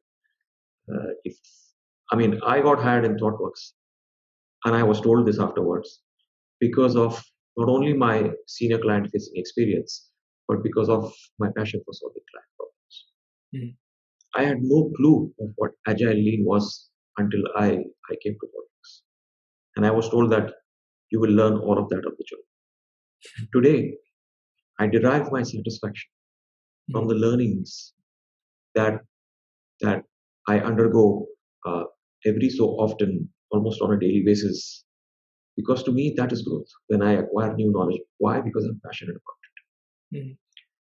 So, so I think for an organization to become a learning organization and for people to see growth in form of learning or in form of taking on challenging experiences, passion for the craft is key. Right. Absolutely. It's not an easy problem to solve, It's not an easy problem to solve. Shal. Yeah, when you have so many employees that you already carry, what do you do with them? You can't suddenly build passion for something. Mhm. Uh, it, it, the recruitment, therefore, when you're hiring new people, this becomes a very, very important consideration when you recruit people in your organization. Absolutely. I mean, but since we are on this topic, I did manage to get a few enablers for agility, and I mean enablers for people, and for the same reason as to what can enable people to grow in whatever their definition of growth is. So I do have a few of these, and I was wondering if Sure. I can do some kind of I can't call it a rapid fire because this will take some time to answer, Yeah. but let's call it a Sure. rapid fire when it comes to explaining these things. So I have a few Sure. things, and I'll just you may call it buzzwords. A lot of these are, but these buzzwords have like internal deep meaning to it. So what I would Oh, of like course. from you is explain what this is. That's the first part. And the second part, what can be, let's say, your preferred way or one of the ways of how this can be incorporated uh, Look, with leaders, with people, with organizations in any which way. all Right. right, I'll give it my best shot. All right. So the first one I have is humble inquiry. Humble inquiry. Mhm. Yeah, I think Professor Edgar Schein, uh, one of the experts in organization development, wrote a whole book on this topic. Mhm. And humble inquiry essentially means, as a leader, I am genuinely caring about the person with whom I'm interacting, and I'm caring about their well-being to ask them uh, how they are, how they are doing, do they need any help, Mhm. uh, come from a position of utmost humility, not from a position of privilege as a leader or an entitlement or just as a formality. Mhm. Yeah, when you do that with utmost sincerity, uh, and you act on it as well, when you hear something and there's an action that comes out, right? It becomes a very, very powerful tool uh, for people to be motivated, for people to build trust, uh, and it just creates, it just takes the relationship, to a new level between the person doing the humble inquiry and the person who's responding. Right. And for this to happen, I think uh, empathy is the key. Mhm. You have to really try and put yourself in the other person's shoes and suspend your mental models and ask that question with genuine care and concern for Right. that other person. Only Mhm. then humble inquiry is effective. Right. Cool. The next one we have on the list is adhocracy. Mhm. So my understanding of adhocracy is that it's about flexibility in the structure and about self-organization. Mhm. And and again, it also encompasses informal networks within an organization. And what we know from evidence is that regardless of the structure that any organization has and whatever level of agility they may be, there is of course an informal network within an organization. Mhm. I view adhocracy as an attribute of a structure. It's not a structure by itself. Just the way we would view bureaucracy as an attribute of a tall hierarchy. Mhm. Right? So whatever structure you might have that works for you, there needs to be, of course, an element of adhocracy, and how much that needs to be. What is that balance between bureaucracy and adhocracy is very context specific. Mhm. Uh, but definitely adhocracy is needed because it talks about self-organization and agility, and of course agile ways of working also emphasize self-organization. So that is really, really important Mhm. to have. Uh, but again, it's not binary, right? Like either you have adhocracy or you don't. It's not like that. Yeah, there's going to be multiple shades of adhocracy, Yeah. and there are going to be areas where it's going to be a little bit less and a bureaucracy a little bit more. I mean, you can't do away completely with bureaucracy. You need a little bit of that to hold things together, to get some work done which is unavoidable, which has a lot of paperwork, which needs a maker checker concept in some areas. Mhm. There is going to be some bureaucracy. So the appropriate level of adhocracy is something I think which is very, very context specific. But my point is that it's an attribute Mhm. of structure which enables self organization, quicker decision making, fast feedback loops, and is flexible enough to adapt to change. And I would call that adhocracy. So, Mhm. Cool. All right. Next one we have is emotional intelligence. Emotional mm, intelligence. yeah. Yes. Again, this is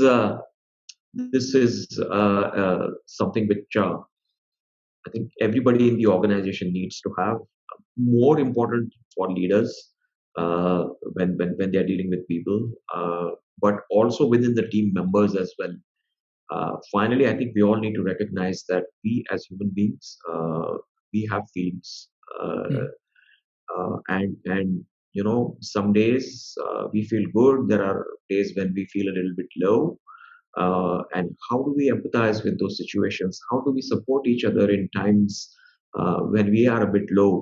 uh, I think this becomes very important in creating that culture of a community within the organization. uh, uh, and of course, in terms of building trust, building a good rapport, emotional intelligence is the key. uh, it's moving away from that mindset of viewing people as resources, faceless characters, or as machines, but to genuinely uh, see them as people as they are, with all their strengths and with all their imperfections, Mhm. and deal with people as people rather than as a cog in the wheel, Mhm. or as uh, something which is like a machine. Yeah. Back to that point. So. Yeah, I mean, I find it very surprising that although we know that emotional intelligence or emotional quotient is highly, highly important in today's workplace, but that aspect of let's say self-awareness, self-management, social awareness, the relationship management, these are still things which people need to explore and explore a lot more. And this is beyond just coming and doing our daily jobs and going back. This needs deliberate practice in order to make this happen. Exactly, exactly. It does take deliberate practice, and it does take a few enablers as well. Yeah. Coming back to my pet peeve around bell curve, or when you make people compete against each other. Mhm. Why will I feel emotionally connected to you, man? I'm more worried about my survival.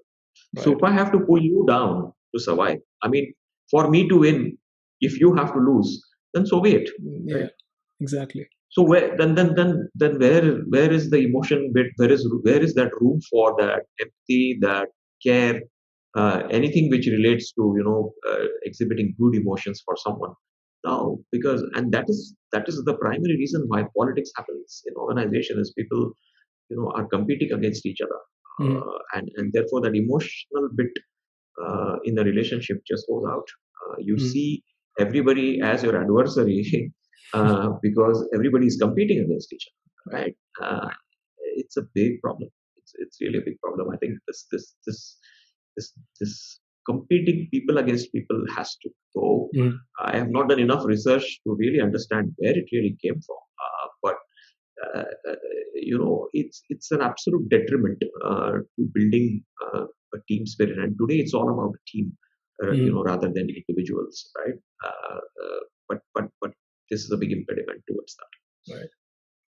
I think somewhere it has its origins in when we had the tribe culture, right? So you have these two tribes who are always competing with each other or trying to uh, Yeah, uh, conquer one another, and somewhere it's just become like an inherent culture or inherent mindset or mental model, as you say, for the individuals over time. yeah, But and it goes it's back to way our old. education. It goes back to our education system as well. We Yeah, pit people. You I rank people, we force rank ranking. people. Yeah, somebody is number one. That means nobody else can be number one, right? Then you got to Yeah. be number two or three, right? We reward individual heroics, and that we see that so commonly, that an external person comes and rewards somebody who has done an heroic act.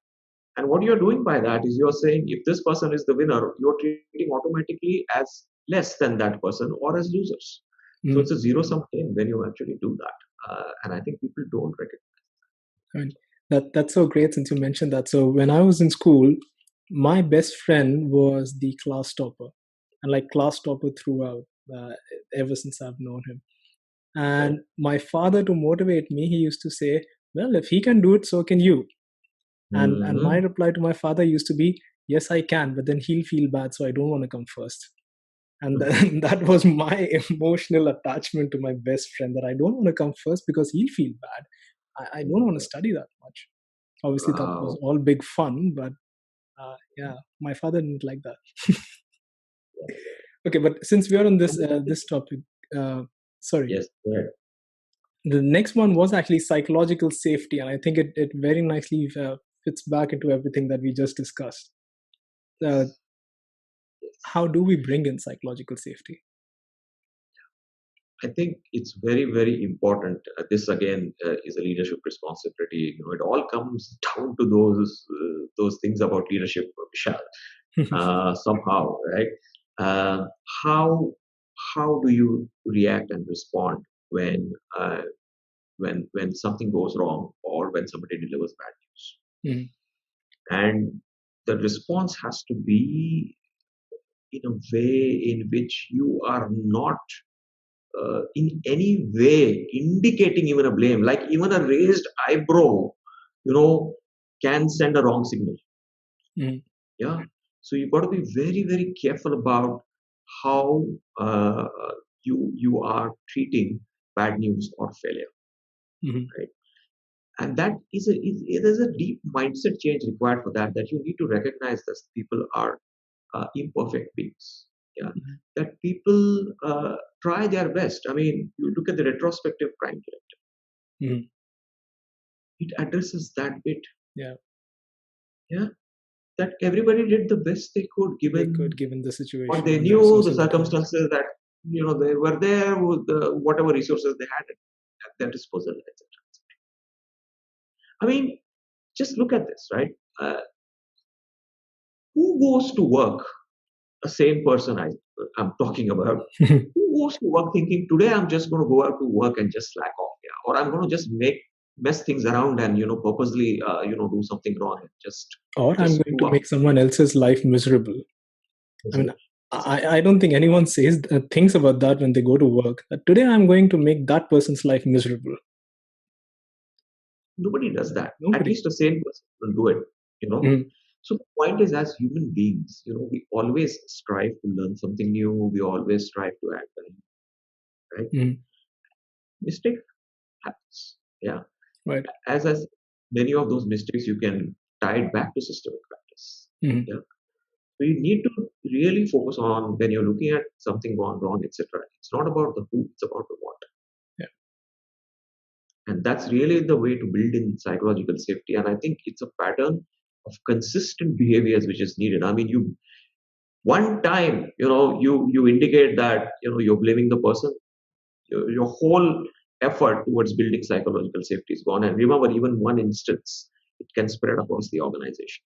Mm, And it can impact the psychological safety of the entire company.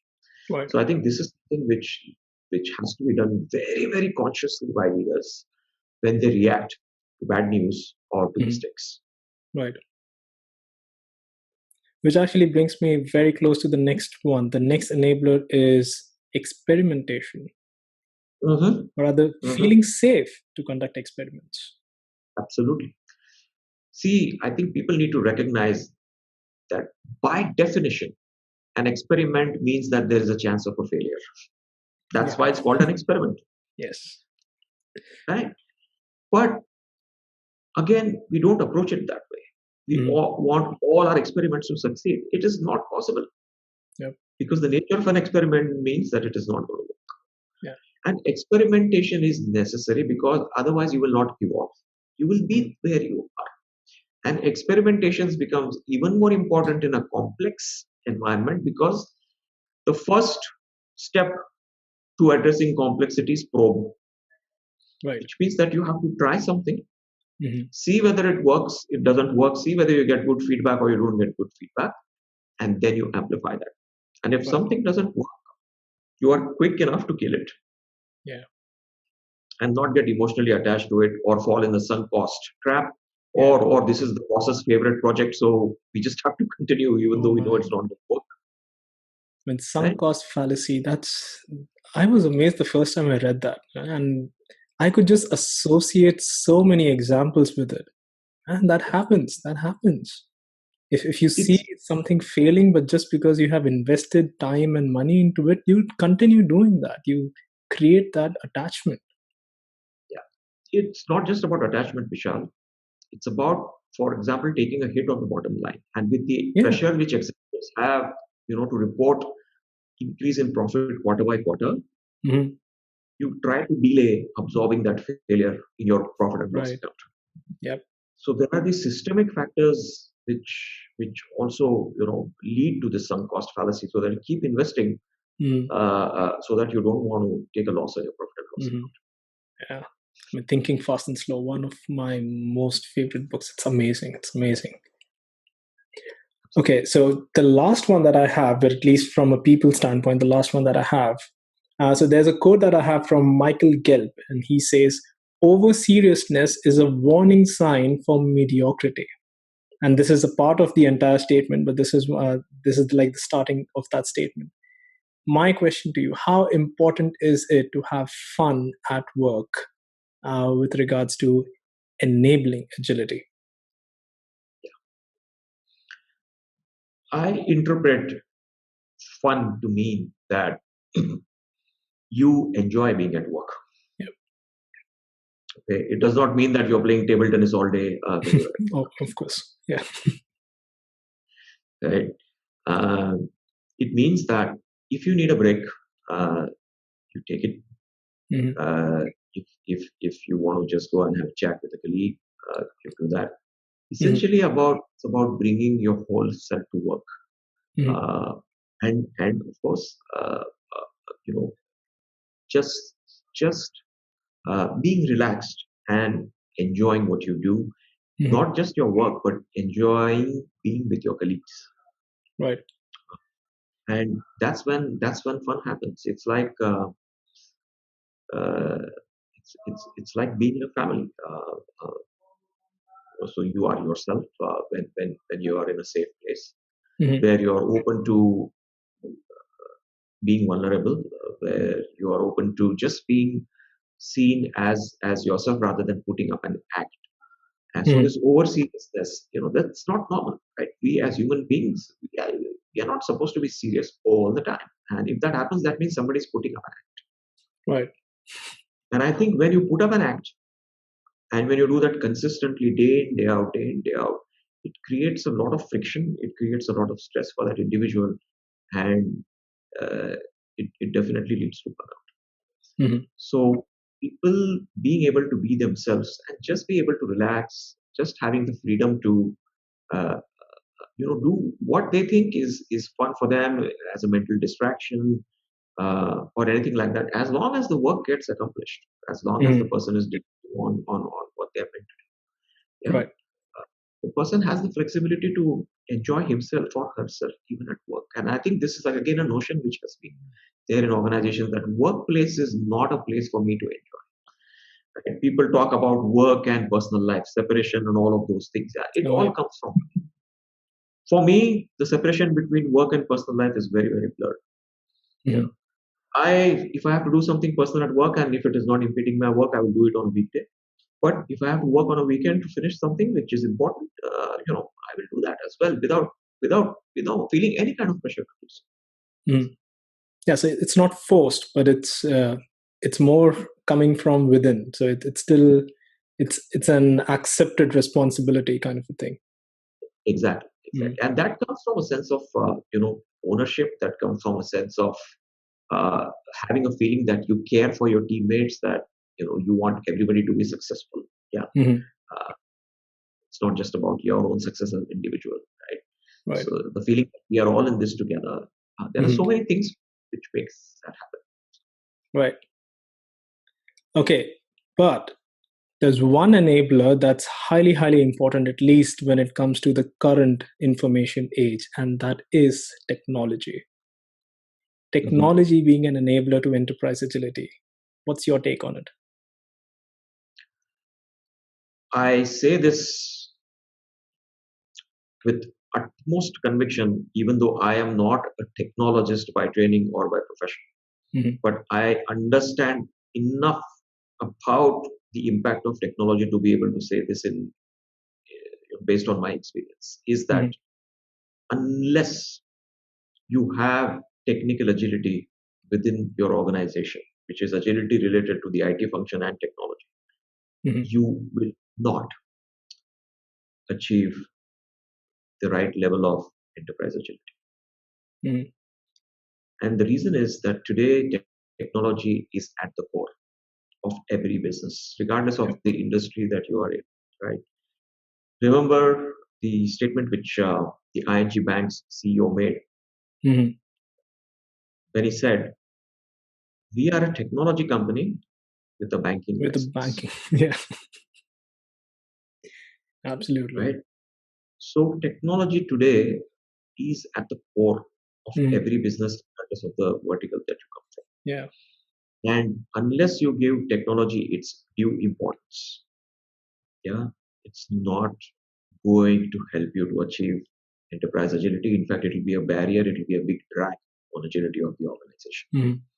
And this is where I have a peeve against those organizations which say, "Oh, we do Scrum, therefore we are agile."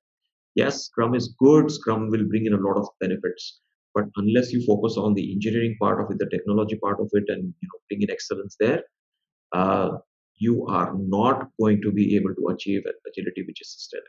Right? Absolutely. So technology has been traditionally treated as a secondary function. Mhm. It was the case when technology was mostly used to do some automated calculations and things like that, or there were systems which were needed just to process information. But today, right, technology is driving strategy. It's at the core of Mhm. every single strategy. It's at the core of uh, the ways in which you engage with your customers. It's at the core of your product offerings today. Right.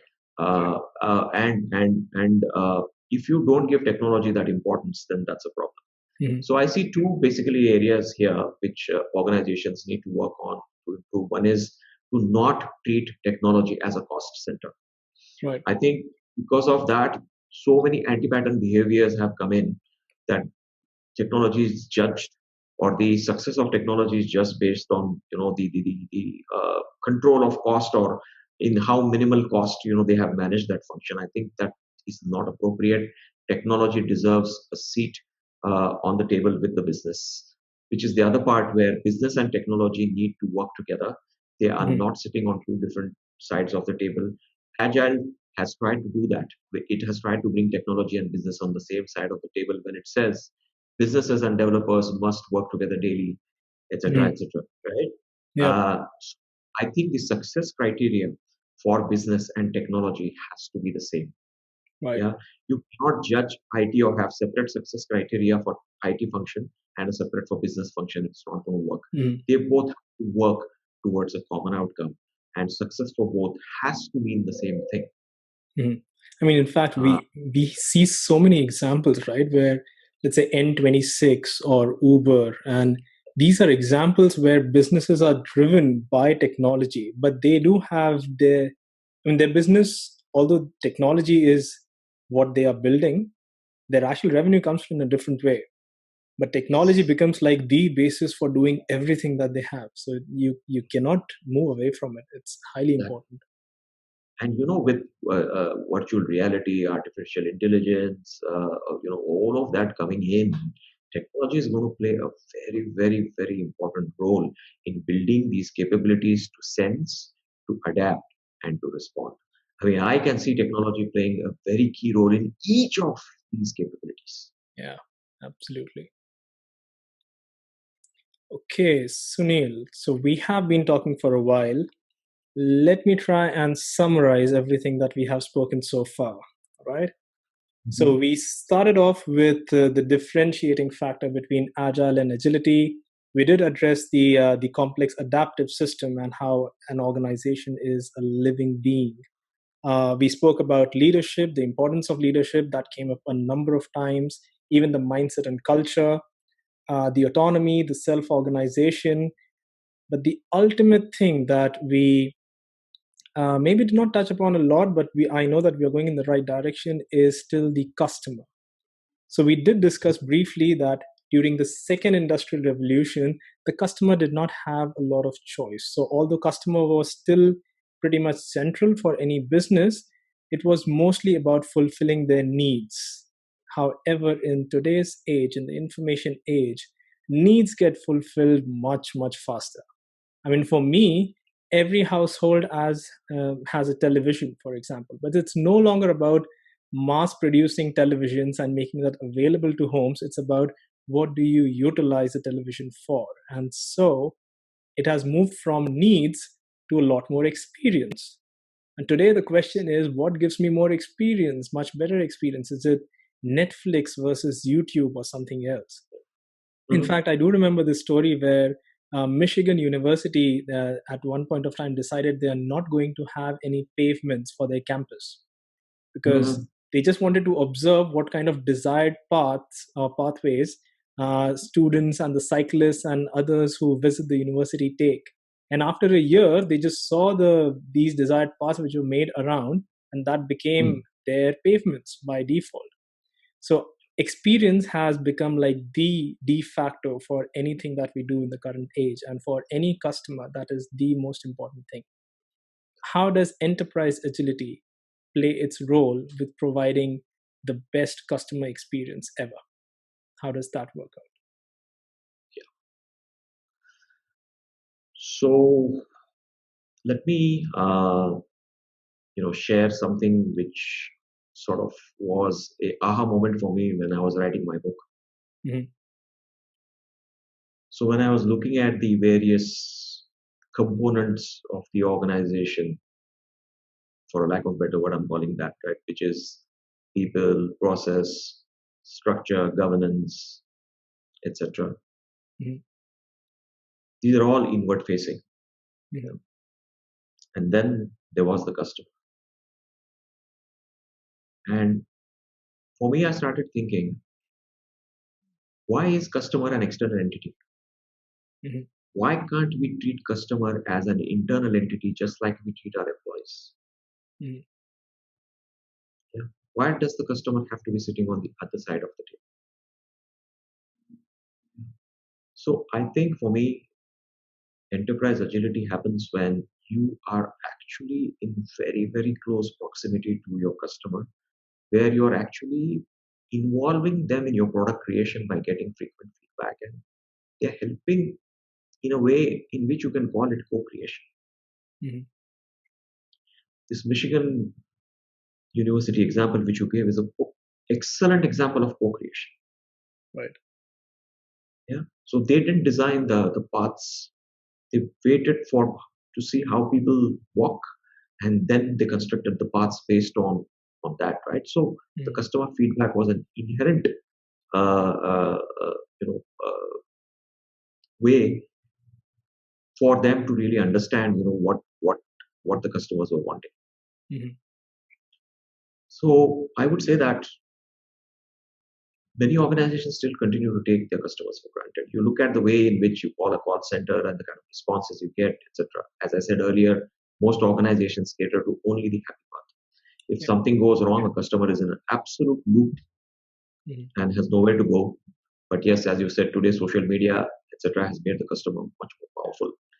And customers again are seeking a seamless experience. Customers are demanding. There is no loyalty anymore. Customers are willing to dump something. There is that level of patience is missing because the choices are so many, right? Mhm. So I would say that treat your customer as somebody who is with you rather than who is opposite on the Mhm. opposite side of the table, and involve the customer in everything that you do in terms of what products and services and other offerings that you create. Understand their pain areas, be as close to them as possible, and move from the mindset of just satisfying the customer to delighting the customer. Right. And again, this thing about delighting, right? You have to empower people to be able to. Mhm. Uh, so, you know, uh, delight means you give a customer a surprise, or if they want some unusual request, does somebody have the power to fulfill that? Right?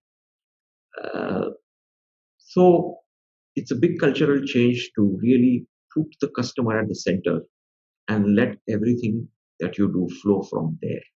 Because Mhm. as somebody said, right, if the customer doesn't exist, the organization does not The exist, because organization who doesn't pays for exist. your Yeah. products and services is your customer. Right. So how can you give your customer the importance he or she deserves? And Mhm. how can you make that customer the central pillar, you know, within your organization and treat it as an internal entity rather Mhm. than as an external one? I think that's very important, and therefore the capabilities of agility are needed to be able to uh, have that relationship with your customer where you're able to quickly sense what they want. You are able to quickly adapt and quickly respond to their needs. Mhm. And when we are talking about the sense, adapt, respond, it is largely geared towards meeting the customer's needs. So, I mean, yeah, I do agree completely that customer is in the center. Everything else revolves around it. Absolutely. Absolutely. Right, Sunil, we have reached the end of this episode. Uh, any parting thoughts before we wrap up? it's been a very long but a very interesting conversation, Oh, yeah, Vishal. absolutely. We've covered a variety of topics, and your questions have been very thought provoking and incisive, and I've thoroughly enjoyed answering all of them. Uh, but I think if I were to offer, a key takeaway is that uh, we have modeled uh, our organizations as closed-ended systems, largely like machines. Mm. And anything which is modeled as a closed-ended system usually does not have a life. Organizations always had a life. We never treated it that way. Right. Yeah. But in today's world, where the complexity is so much and where we need to evolve constantly, and evolution can happen only when you have life. A non-living thing cannot evolve. The only thing that can happen to a non-living thing is degradation and obsolescence. Yeah. So if you have to evolve, you must model your organization that way and treat your organization as a living thing. And your behaviors, your mindset, your culture, your approach to your customers have to reflect that. And this need for fast evolution and continuous evolution means that you have no choice but to improve the level of agility in your organization. The point again is, you can start from where you are. Just like a human being can start from where he or she is in terms of improving one's health. We are at varying levels of health, but we can still do something to improve our health. Most of us. And there is no end point. It's a journey. It's not a destination. So you can start from where you are and then make that a journey on which you should carry the entire organization and on that journey with you, and not just do it as a part and hope that people will just tag along. So it's important to build in that conviction within the organization to be able to recognize the need for change and evolution. So my advice to leaders is to really embrace agility holistically, and take the organization to the next level of agility starting now. So as we say in ThoughtWorks, right? Think big, start small, act fast. And that's what I would want to leave with leaders and influencers as we end this talk. Yeah. It was amazing speaking with you, Sunil.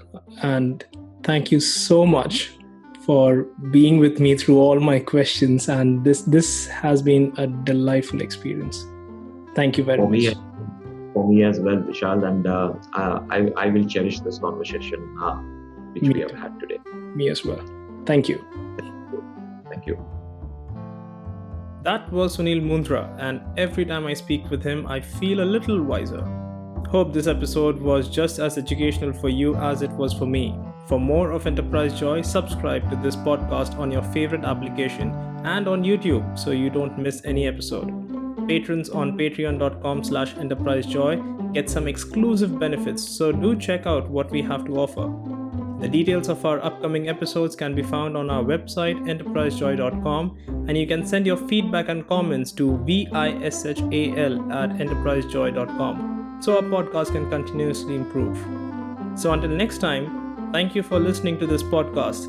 Take care and stay safe.